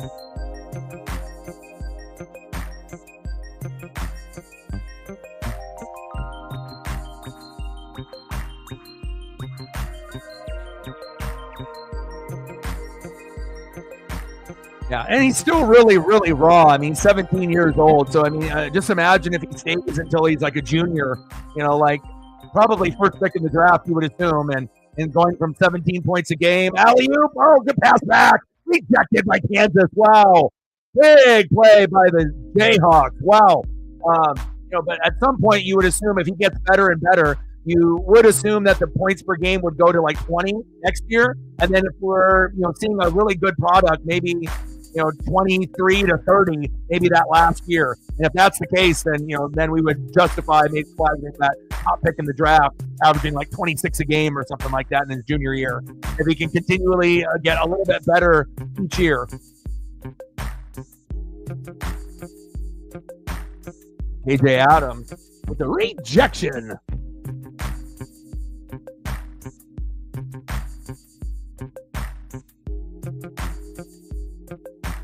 Less than 14 minutes to go here in the second half.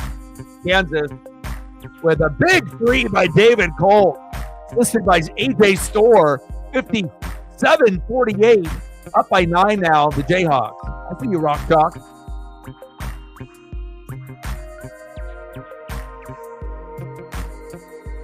Wow, right in the eye with that hand in the face, no problem. Hoyt.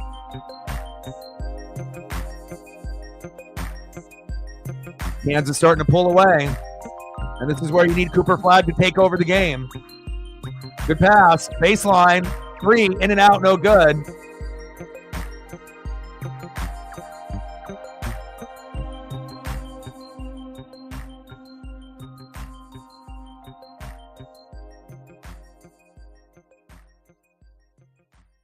Duke still in man coverage, which they probably should be going into a 2-3. Another deep 3. In and out. No good. There we go. There's Proctor for 3, assisted by Malik Brown. That's exactly what Duke needed. Even though they do need to go inside and, slow the game down a little bit, get them in foul trouble, slow the game down, go to the free throw line. But again, an occasional 3 in there. Bang, baby. Proctor, I see you, Tyrese. And again, you're not going to want to be shooting too many of those. But calculated 3-point attempts are going to be crucial for Duke if they want to catch up. 57-51, Jayhawks. Like, if you're Kansas, go inside. There's no real reason to be shooting deep against this team when you have a lead.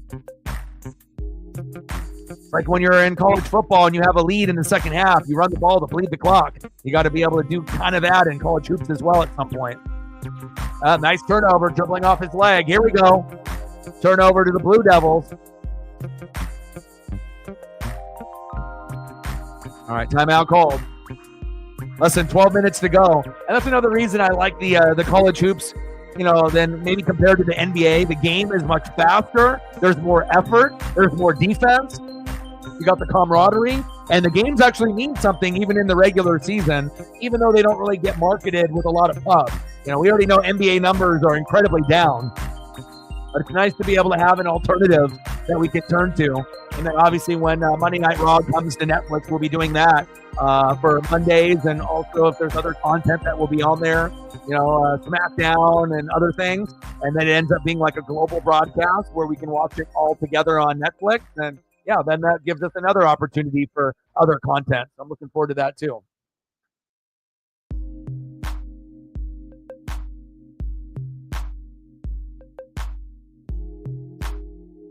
So, Sarah, is SmackDown and NXT also going to be on Netflix, or is it only going to be just Monday Night Raw that is going to be on there weekly?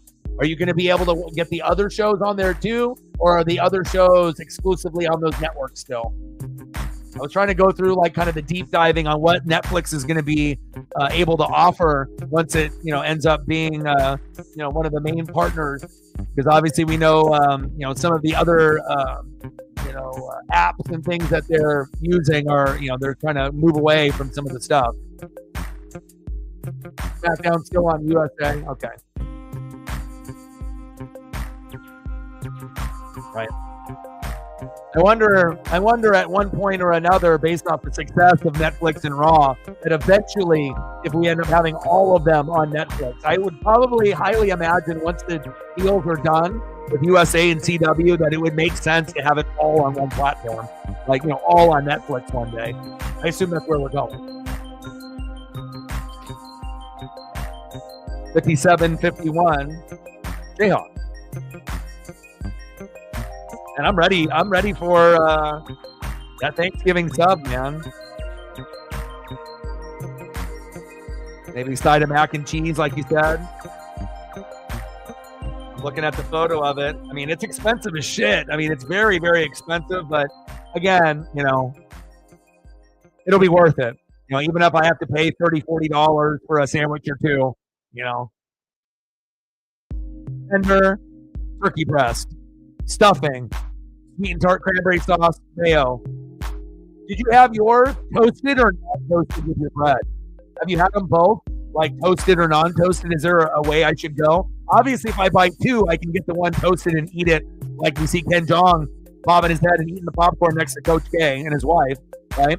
Or, I can end up doing the one that is not toasted for the next day, actually on Thanksgiving. That's what I'm kind of thinking I'm going to do. I'm going to do one toasted and one non. Can't have a toasted sandwich in the fridge. It's not going to taste the same. You had them both? Okay. Yeah, I think I'm going to buy two and then get a side of mac and cheese like you said, and then see what my total is. Probably will end up being like a $40 or $50 order, especially if it's delivery included. But, once a year, what the hell, And I might not even get my plate from my friend until the evening. So, Ken Jong, that's my boy. I wish I was friends with Ken Jong.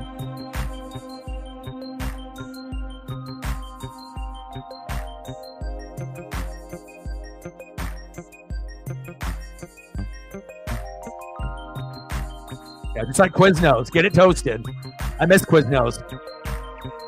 I used to have every item on that fucking menu. Like I would, you know, I just always leaned towards them over Subway. I mean, a Subway was still, you know, for the time being, if you need something, if you know, they got more locations than some of the other places like Jersey Mike's and whatnot. But I feel like Subway with the taste is not on the same level as some of those other places. But I guess if you just need something convenient and there, then yeah, you know.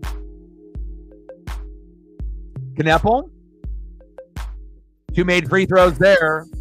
And now they're down by 4, 57-53, Jayhawks.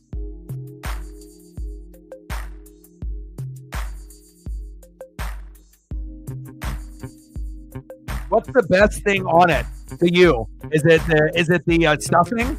Is the best tasting thing in there? Because you got stuffing with the turkey, and then you got like the cranberry sauce and the mayo. So I would assume the stuffing is the best part of the sandwich, I would assume. Obviously, turkey is going to be delicious too, but Dickinson down low and stolen. Kneppel. Cooper flag. Kneppel. And a charge. Oh, brutal. Kneppel with the charge. That would have been a big and one. Stuffing in the cranberry sauce. Man, yeah, I'm ready for that. I mean, even if it just had stuffing in the turkey, I would still buy it, you know. Like the cranberry sauce is kind of unnecessary, but you know, to be on the sandwich itself, like I could just have that on the side. But I imagine that it's put together really well and it tastes great, the sweet and the savory. So less than 11 minutes to go. Kansas up by 4. Good ball movement here. Let's see if they go down to Dickinson in the post. They do. Double team, triple team. Passes out for 3. Front rim, no good. Duke with the rebound. Attack the paint. Foul. Where's the foul? They say jump ball, but Adams coming in there with that defensive pressure.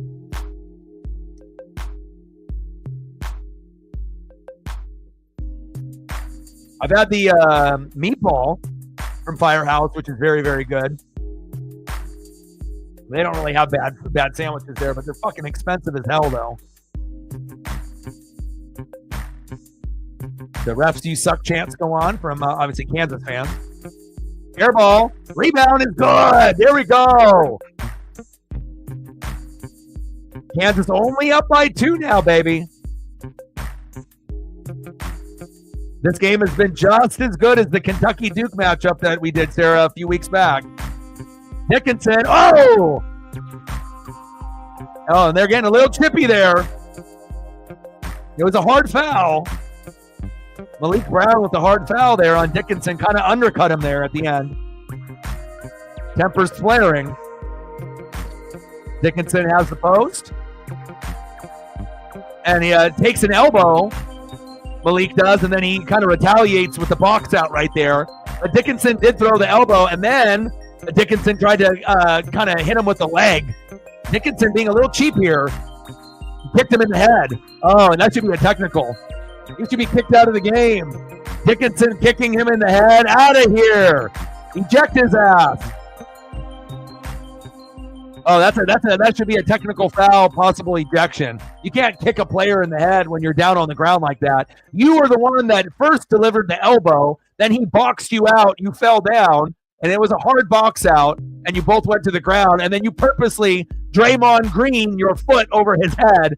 That, you know, you might be able to fool some people, but, you know, we all know Draymond Green is very dirty, and he's always going to do extra. Dickinson purposely did that. If he's not ejected, that should definitely be a technical. Come on. They should send a message and eject his ass. I want the game to be close, but you can't do that in basketball. I mean, what are we doing here? I mean, he's doing his best impression of Draymond Green, and what? Draymond is going to do the same damn thing in a game or two.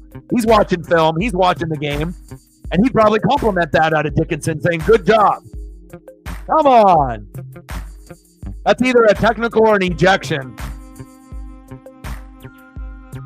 And again, it wasn't the hardest kick, but it was kind of like sliding his shoe over the guy's face, and it wasn't like a kick to the jaw, which probably would have started a fight.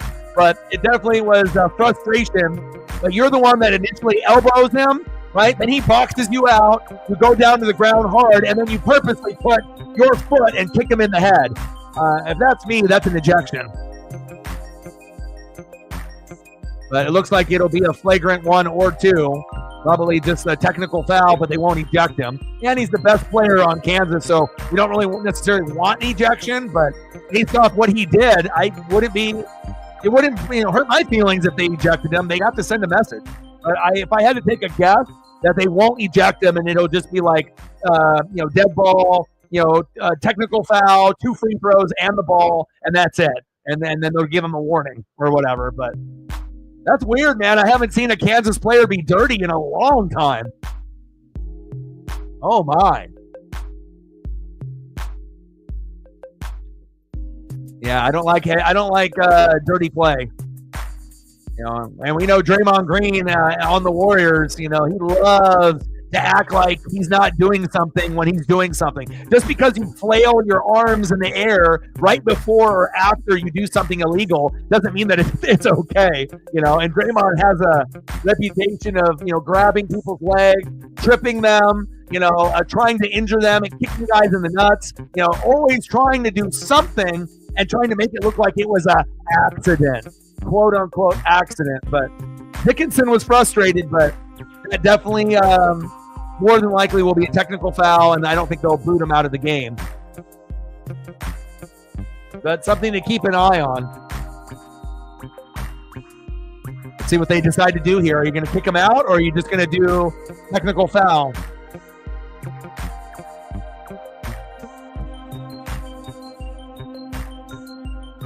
Dirty, dirty, dirty. I don't like it. I don't like dirty players in sports. Can't have it, won't have it. I hate it. But it is, grown man's, game. Lots of grown-ass men with egos and bad fucking tempers. There's a lot of people in sports, basketball, baseball, football, and hockey, bad fucking temper. Now, in hockey, you can fight, right? So that's different. But for basketball, baseball, and football, a little different. They don't have a time where they can just throw the gloves off and punch each other in the face, which would actually solve a lot of things in sports if we actually had something like that. A little arch rivals, so to speak. A little NFL blitz. They're talking about this for a long time, so that definitely means they're deciding if they want to eject him or not. Because you wouldn't be talking this long with 3 refs unless you were considering throwing him out of the game. 100%.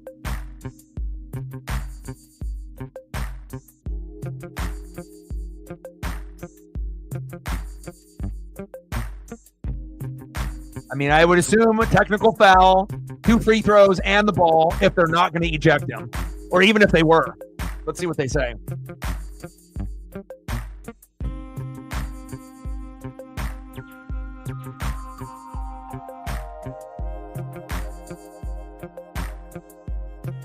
Ejected.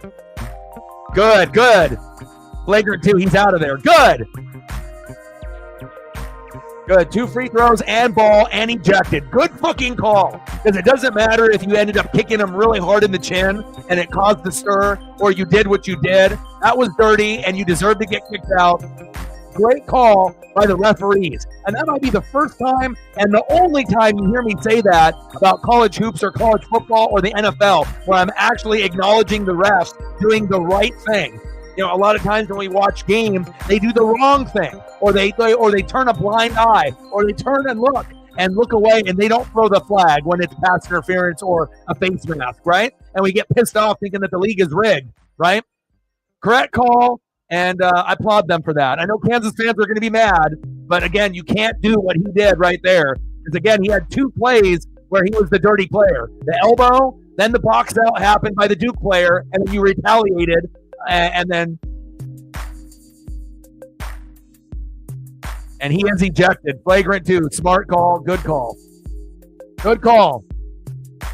And again, if that was Cooper Flag, I would have said the same damn thing. I said ejection. I'm not going to, play favorites. Again, no matter who it is, Cooper Flag, best player on Duke. Hunter Dickinson, best player on Kansas. If you do some shady shit like that, that is the correct call. And I think a lot of refs in past would have let that slide with a flagrant, with 2 free throws and the ball back, but he would have been able to continue playing. So, nice job by the refs. Now, I'm going to miss seeing Dickinson, the rest of this game, but hopefully that'll be a lesson learned that you can't play like that. That is unacceptable. And if they end up losing this game, it's going to be because of him. Because, again, you have to think he's the #1 target for Kansas. So, realistically, with the last 10:26 left, Dickinson would probably score 4 to 10 points the rest of the way. And that could be the difference in this game since Duke is only down by 1. And if I was them, I definitely would be attacking the paint. But great call by the referees. Controversial slightly, but it was the correct call based off the dirtiness. 8-0 run by the Dukies. Down by 1, 57-56. This has been amazing, just like Duke and Kentucky about a week and a half ago that we did. Foul! No foul call on that drive. Kansas with the steal. Traveling. Oh, wow.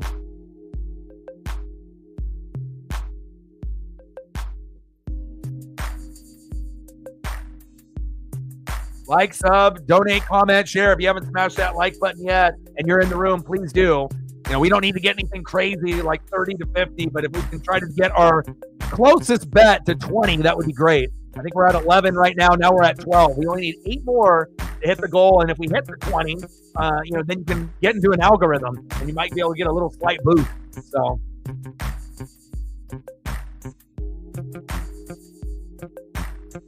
foul on Malik Brown.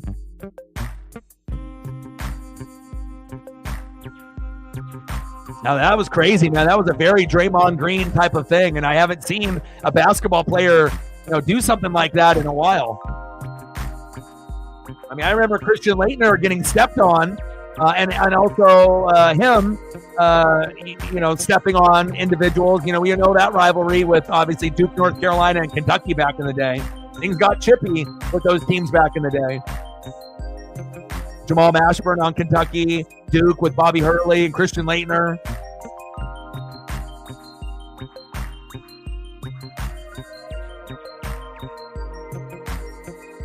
Brown with 4 fouls. That's a killer.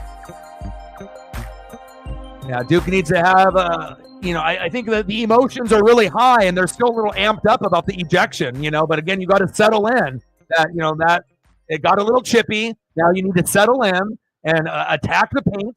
You don't need to be shooting threes on every possession, calculated 3 attempts, go into the paint, try to get them in foul trouble, slow the game down.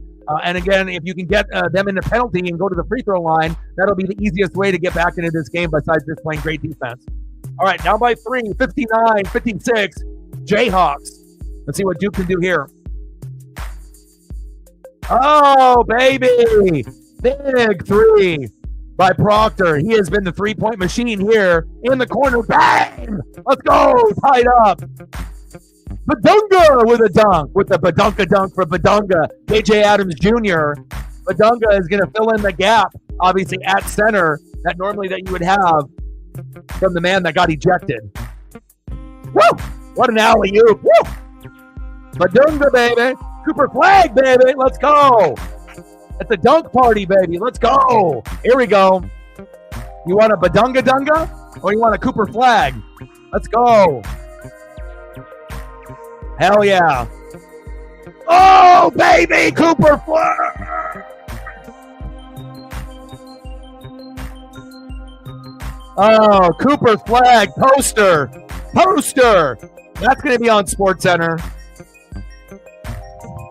Oh, shit. What a fucking dunk. Do you see how far he took off from? Look at this pick and roll.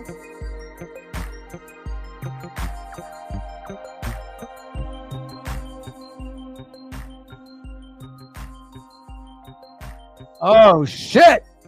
That was awesome. Wow, look at that hang time. 7 inches above the rim with the throwdown. Motherfucker, it's 17. Leading the team in every offensive statistical category. Points, rebounds, assists, everything. Unbelievable. I knew Cooper Flagg was going to have one of these moments, but I didn't think it would be tonight. Holy shit. Free throws made. Proctor with the turnover. 8:31 left. 63-61. This one may come down to whoever has the ball last in their hands.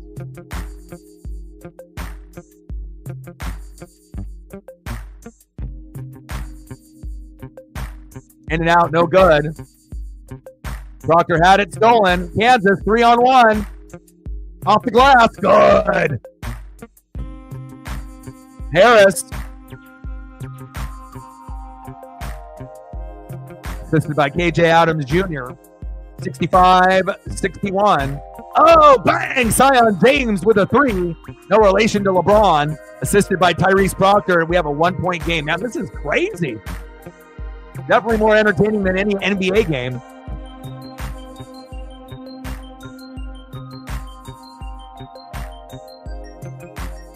Let's go.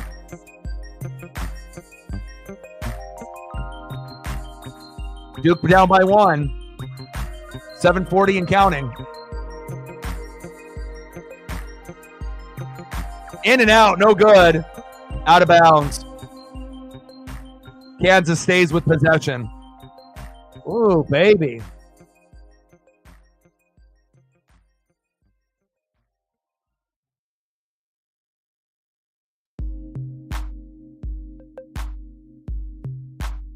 Yeah. Good call. That was the proper call by the kick to the head by Dickinson. Never saw him as a dirty player, but again, if Kansas does lose, it's because of his selfishness and his attitude and his emotions got out of check. You can't kick a player on the ground. What are you, Draymond Green? Come on, Hunter.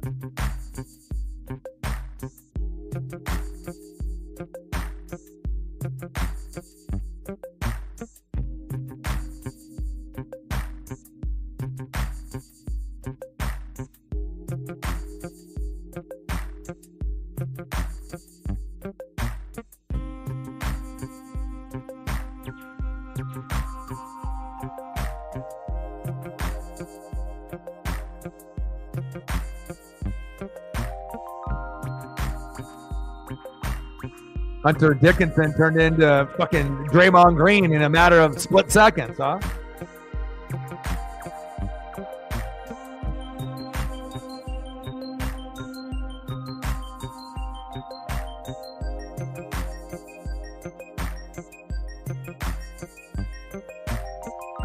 Oh boy, channeled in his inner Draymond real quick.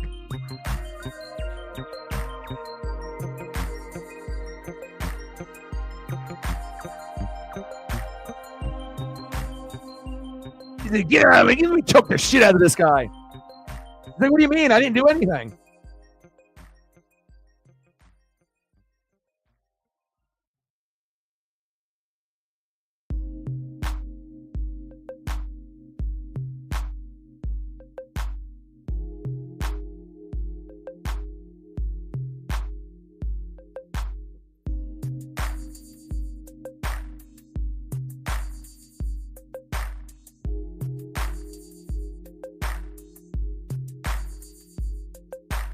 Like, sub, donate, comment, share. If you haven't smashed that like button yet, please do. Help your boy out. Great matchup here, 65-64. Kansas and Duke, baby. Duke was a 4.5 favorite on the line through the Vegas line wire, so.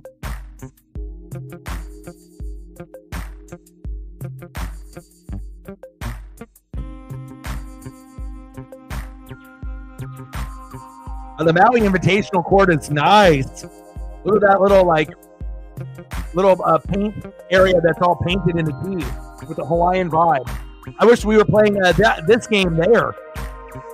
I'm not really a big fan of the NBA courts, that they paint all those crazy colors, like all red or green or blue. That's a little outrageous, but when they have a little bit of color in them, just a little bit, I like that. Good timing, Reflect. You missed one of the big dunks of the year. So the star player on Kansas went on the ground and kicked another guy in the head. He just got ejected a few minutes ago. And then Cooper Flagg, the freshman phenom, had one of the dunks of the year.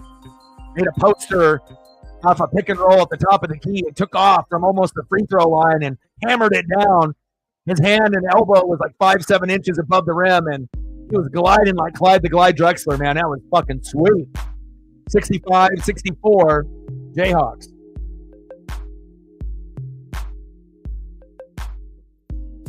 Yeah, so he started to post up, and he gave a back elbow, right? And then he ended up missing the shot. Then the guy that was boxing him out boxed him out hard, and they both fell to the ground. And then when they were on the ground, he purposely dragged his leg and foot over the guy's face. And so he didn't really kick him in the jaw, but he might as well have. But it was very Draymond-like. Foul on AJ Store. Yeah. I don't think I've seen anything like that in a long time. I mean, we remember back with Christian Laettner and Bobby Hurley, and Kentucky had Jamal Mashburn. North Carolina had Vince Carter and Rasheed Wallace. So Jerry Stackhouse. So we remember a lot of those teams back in the Fab Five with Michigan, with Chris Webber and Jalen Rose and Juwan Howard, Ray King, or Jimmy King, and can't remember Jimmy King and what's the last guy's name? On the tip of my tongue. Jackson? I think it was Jackson. But they had some, moments, where guys would step on other guys and whatnot. But I haven't seen a dirty play like that in a minute.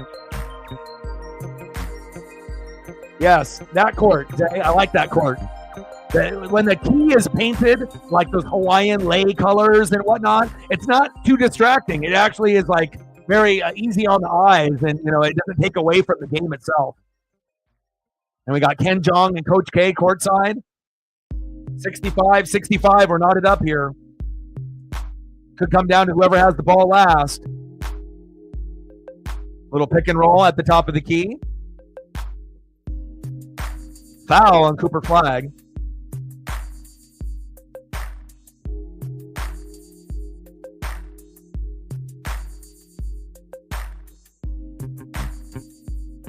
Badunga, you got to box him out, Cooper Flagg.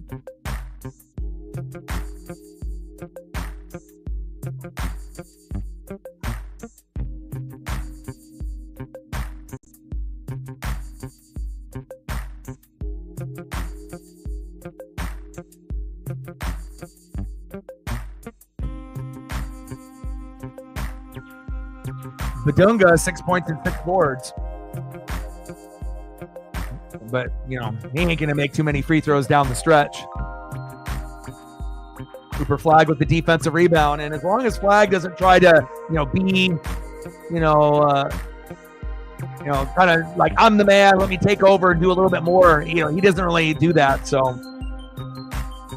I mean, if anything, he needs to be more aggressive. But, again, he's a team player. So, but at some point, your team's going to need you. And you're going to have to either score or distribute appropriately. Pick and roll, Flagg. Give it back to him. There you go. Top of the key. Less than 6 minutes to go. Flagg. Flagg with the flush, baby. Bang! Let's go. Cooper Flagg starting to get into his NBA jam, NBA hang time mode. And we don't really see Flagg do a lot of that. And normally his dunks are going to be on fast breaks. But, when he ends up getting maybe 1 or 2 a game. But today, he's getting it right there with people right in his grill, and he's trying to turn guys into posters, and I love it. 67-65, Duke. Zay loves this. He's like, yeah, someone else that actually is going to do some streams and appreciate the greatness that we have here. Hopefully the Blazers will draft him. I love to have a player like this.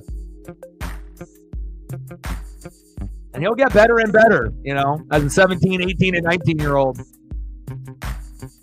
Yeah, and both players, Dickinson, the guy that got ejected, as well as Cooper Flagg, they're both, leading in a good chunk of categories, but Flagg is number one in points, rebounds, assists. He's 17. He plays guard, but he can play forward, or, even if you wanted to throw him down in the block, for a few plays here and there, he can handle it. And even though he's listed as a guard, he's more of a forward, but he can play both positions. He can play shooting guard, small forward, or power forward. But most people are, he's kind of being used as a shooting guard. Tall shooting guard. Griffin for a three.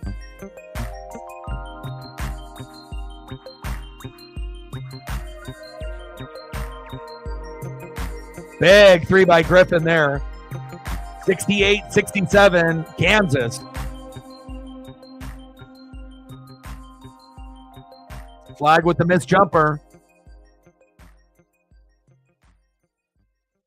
Your Flagg is starting to feel confident, but again, you want to make sure you're not just, trying to take over the game only by yourself. Tough shot, 1-on-2, out of bounds, and turned over to Kansas.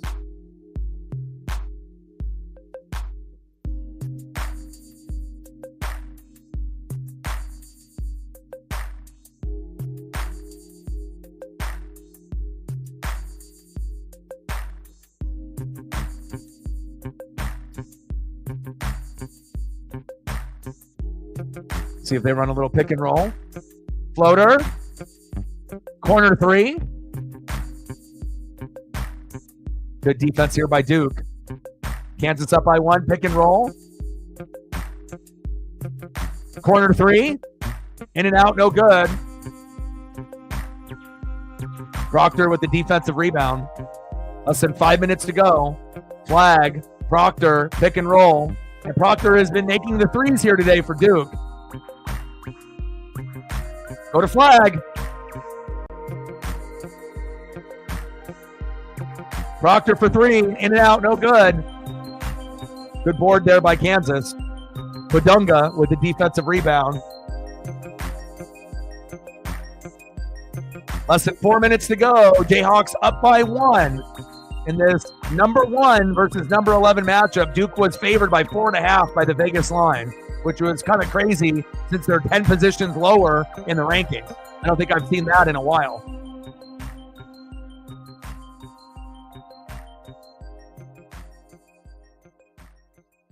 Good offensive rebound. Wow.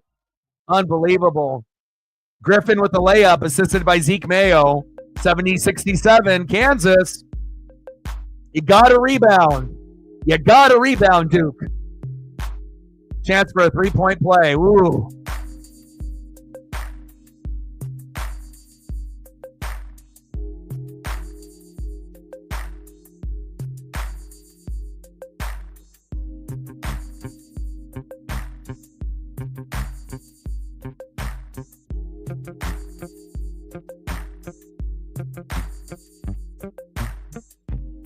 Free throw is going to be huge.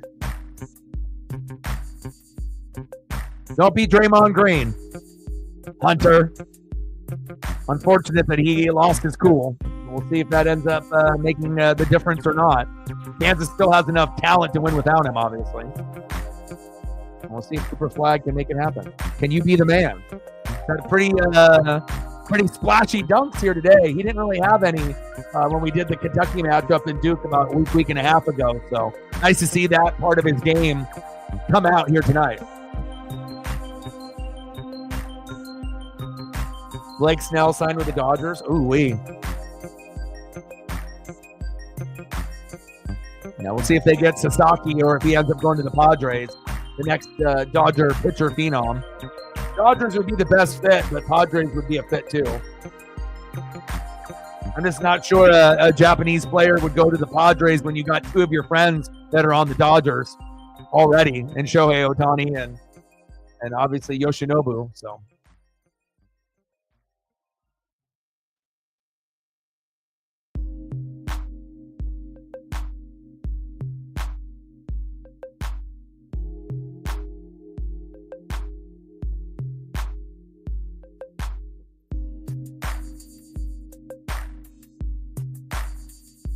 So I'm outside the stadium here in the corner, but this one's getting intense. So we have to go to the Vegas Strip now.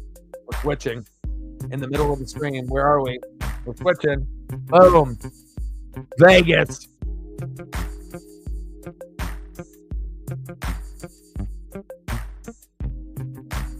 You did? Cool. Let me see.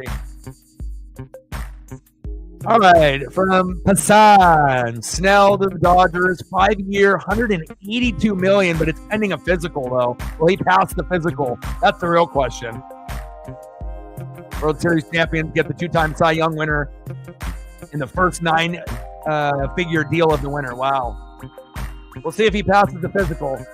Assuming that he does, that's a big pickup. The Dodger pitchers always get hurt, so there's no guarantee that he'd even be healthy down the road, but hopefully he will be injury-free. The Dodgers are always known for their pitchers of getting, banged up at some point or another.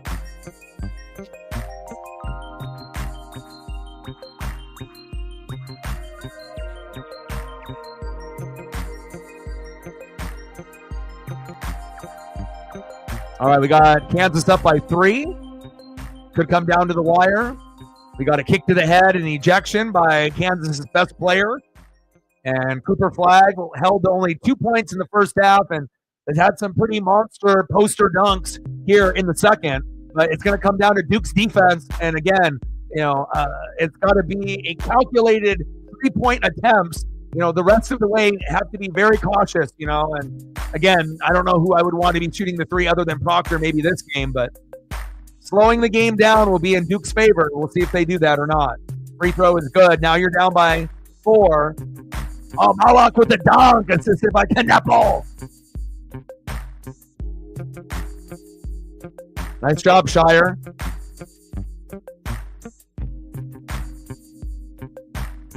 Malawat got good hands, very long and lengthy like Luol Deng. Now you're down by 2. Here we go. Less than 3 minutes to go. Flag with the defensive board. Let's go.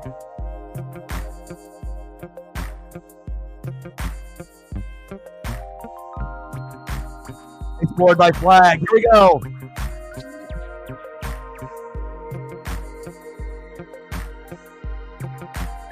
Yeah, give Knippel the ball. Let him distribute or score. Coming up next, Auburn and North Carolina. Pick and roll. Where's the reach-in foul by Kansas?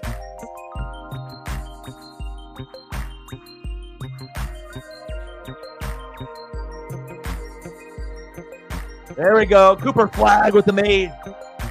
A layup, baby. 71-71. And I'm always going to be wanting to look at phenoms in any sport. Nice job, Flagg. With the left hand. Beautiful from the 17-year-old. Let's go. Cooper Flagg, 2 points in the first half, 10 in the second. That's exactly what they needed. Nice job, Cooper. Coop.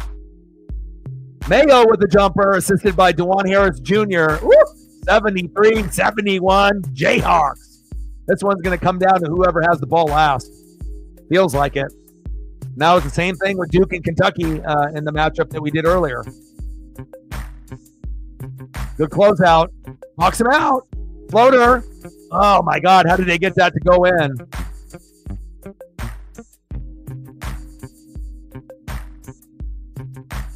Let's go.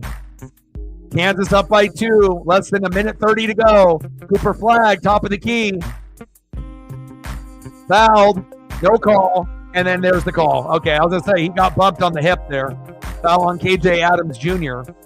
Got to make your free throws, Cooper.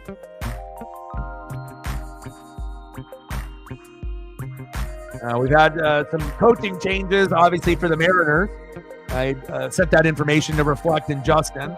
It seems like Edgar is still going to be in the mix, but they're going to hire someone else to be like the main guy. And it looks like a lot of the names that I ended up reading up on, it looks like a pretty good squad. Cooper Flagg with the made free throw, 73-72.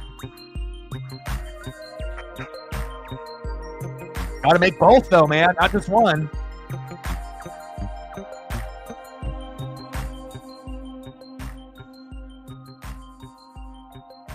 '73-72 Jayhawks, 5-0, number 1. in the NCAA men's basketball ranks. Duke 4-1. They're only lost to Kentucky, and they're ranked 11th.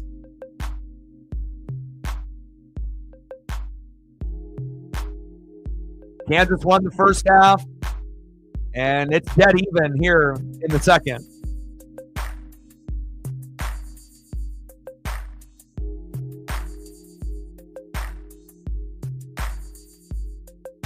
Got a minute to go.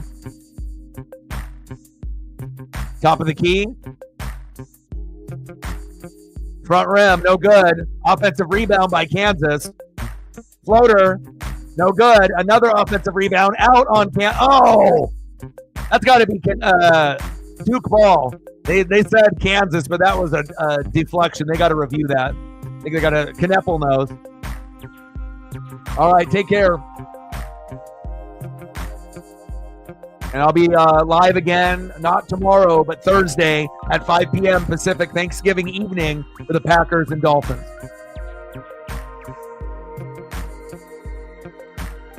Easily off Kansas. Kansas, off Kansas. Duke ball. Duke ball. That one went back and forth and hit both players twice, but the last hand on it was Kansas.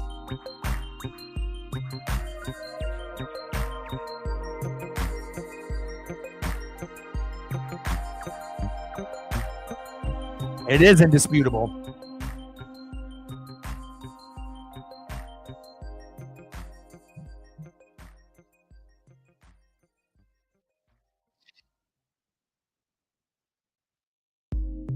It hits the bicep there, and then that last little hand movement, that's where it gets flicked out of bounds. They better get this call right.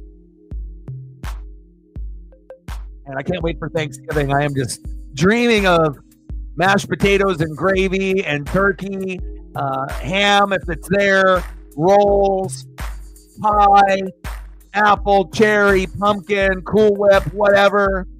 Oh, man, can't wait.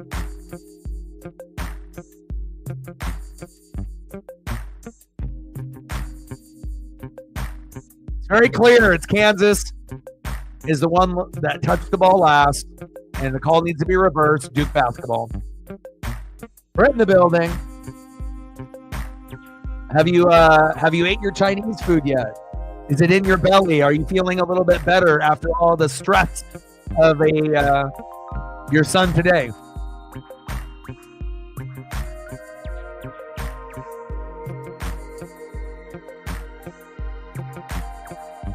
But I hope your Chinese food was good, and anytime you end up having a situation like that, where you're trying to be able to, pick up Colton. Colton is wandering around, doing his own thing. Imagination going everywhere, not paying attention to what's going on or where he needs to be. And then luckily it ended up being a good turnout for you. So what did you have for Chinese food? Just like beef and broccoli or orange chicken? Did you have just like a Panda Express type of Chinese food, or did you guys order it from like a Chinese restaurant? I mean, either way is good, especially if you're craving Chinese. So, but restaurant obviously usually a little bit better quality than like a Panda Express. Less than a minute to go. Kansas up 73-72. Flag loses the ball just like he did against Kentucky in the last minute. You got to be stronger, Flag, if you're going to win this game.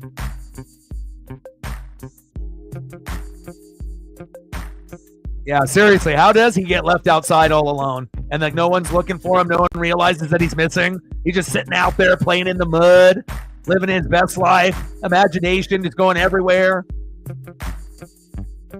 Then goes into the school, starts, wandering around. But at least it ended up working out. Big miss there and rebound by Duke.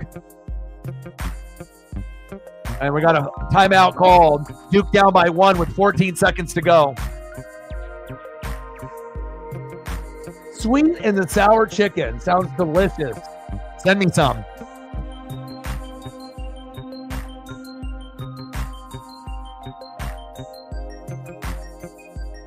But at least he didn't like go off school premises. I mean, imagine if he did that. Then you would have really freaked out, because then after 15 minutes, 30 minutes, an hour, he's not there.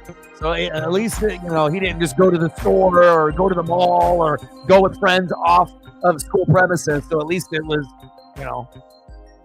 on school premises, and then eventually got figured out. So.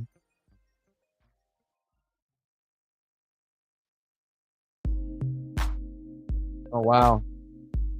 And in your school, how is the area like? Is there a high crime rate in your school area or no? I mean, regardless if it's a high crime rate or not, I mean, it still could, anything can, anything bad can happen, right? We know that. So.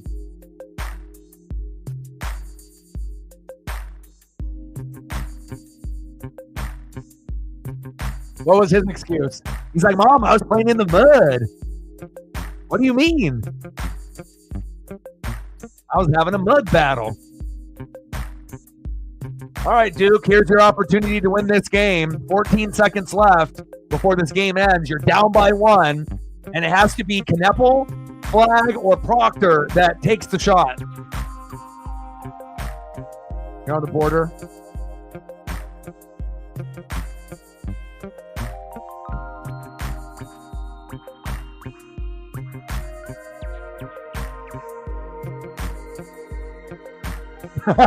Yeah, did that happen? All right, here we go. Last 10 seconds. Knepel at the top of the key. Knepel, spin move, up in the air, and a turnover. And that has been Duke's bugaboo, right?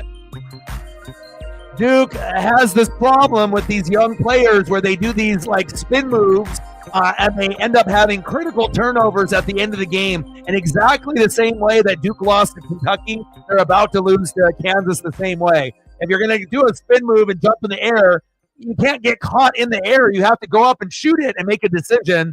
And a very rare bugaboo by Knepel there. Normally doesn't make a bad mistake like that. Griffin with the made free throw, and it looks like Kansas is going to win.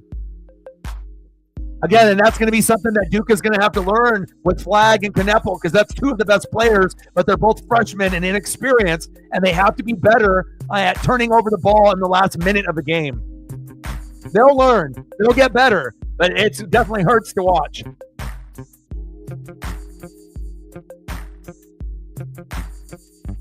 (74-72). 2 seconds left. You wander down the beach. You're like, where is he?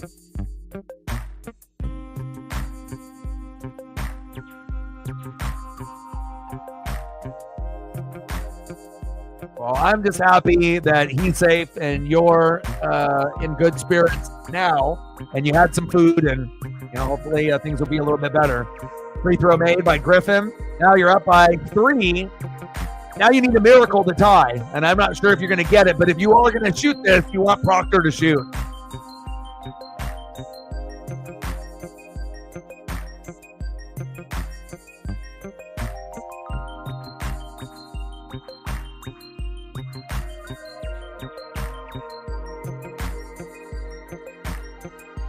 She says she was stressed. But I'm glad it ended up being okay. We've heard a lot of horror stories and things that have happened, and I'm happy that nothing bad happened.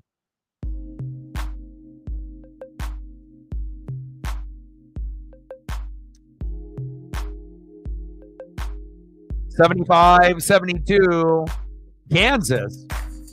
And again, Duke's young freshmen are talented in Knepel as well as Cooper Flag. But again, turning the ball over in the last minute or in the last 30 seconds, you're going to lose every single time. And a rough way to lose with Cooper Flag and 2 turnovers against Kentucky when they had a chance to win that game. And then Knepel and Flag again with turnovers in the last minute. And even though Kansas had their star player ejected with the kick to the head, it looks like they're going to squeak out this victory up by 3 unless we see a miracle.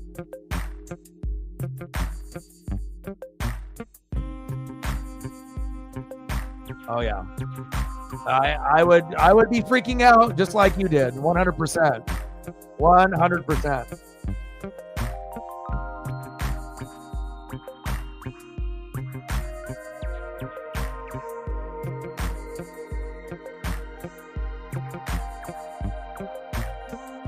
Oh, wow, your son got swept in the train for the Seahawks parade.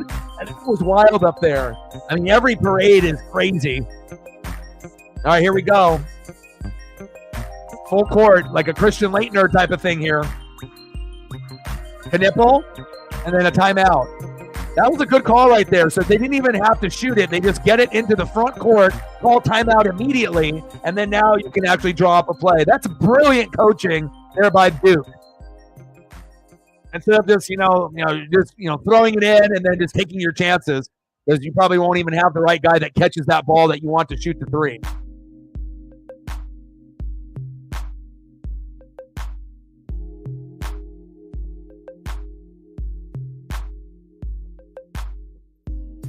Yeah. Was he there at the train station at the end? I hope to be able to experience a parade like that. Even if it ends up being like in Eugene for the Oregon Ducks, which would be a smaller one, if at all, unless they ended up doing one in downtown Portland or somewhere, if they decided to do it and not in Eugene. But of course, a parade for the Mariners would be epic. And me and my boy Justin, we both would be up there. And even if we had to, figure it out and he'd have to take a couple days off work and we were up there for a day or two, we definitely would. We would be a part of the parade, and if we didn't go home that night, maybe get a hotel room and stay for another day and then go home.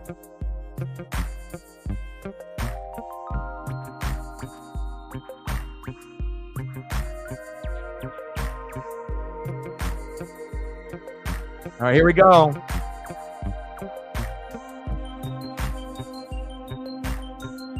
Deep three.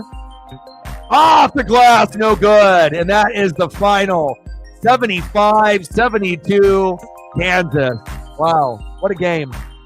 And Zay, being obviously a Duke fan, things will get better as the season goes on, and freshmen are going to make mistakes even though they're talented. But again, it shows you can hang with Kentucky. You can hang with Kansas. You just have to find a better way to close out games in the last minute. And then some of these matchups will go your way in the future. So, Chiefs parade, yeah. Well, we're not going to do a stream tomorrow. I'm going to spend time with Paisley. And then on Thursday on Thanksgiving, happy early Thanksgiving to everyone. We'll do the Dolphins and Packers at 5. And again, I hope everyone has a great rest of their night. Congratulations to all the Kansas fans. Duke fans, don't worry. Things will get better as the season goes along. And again, I'm glad everything worked out for you, Britt. And again, Reflect, Sarah, Luke, everyone else. They appreciate you guys very much. I'm going to go take Paisley for a long, long walk. And I got to go eat some dinner as well. Enjoy tomorrow. Hope everyone had a good day. Like, sub, donate, comment, share. If you haven't smashed that like button yet, please do. And again, I will be back on Thursday evening for Thanksgiving for the Dolphins and the Packers.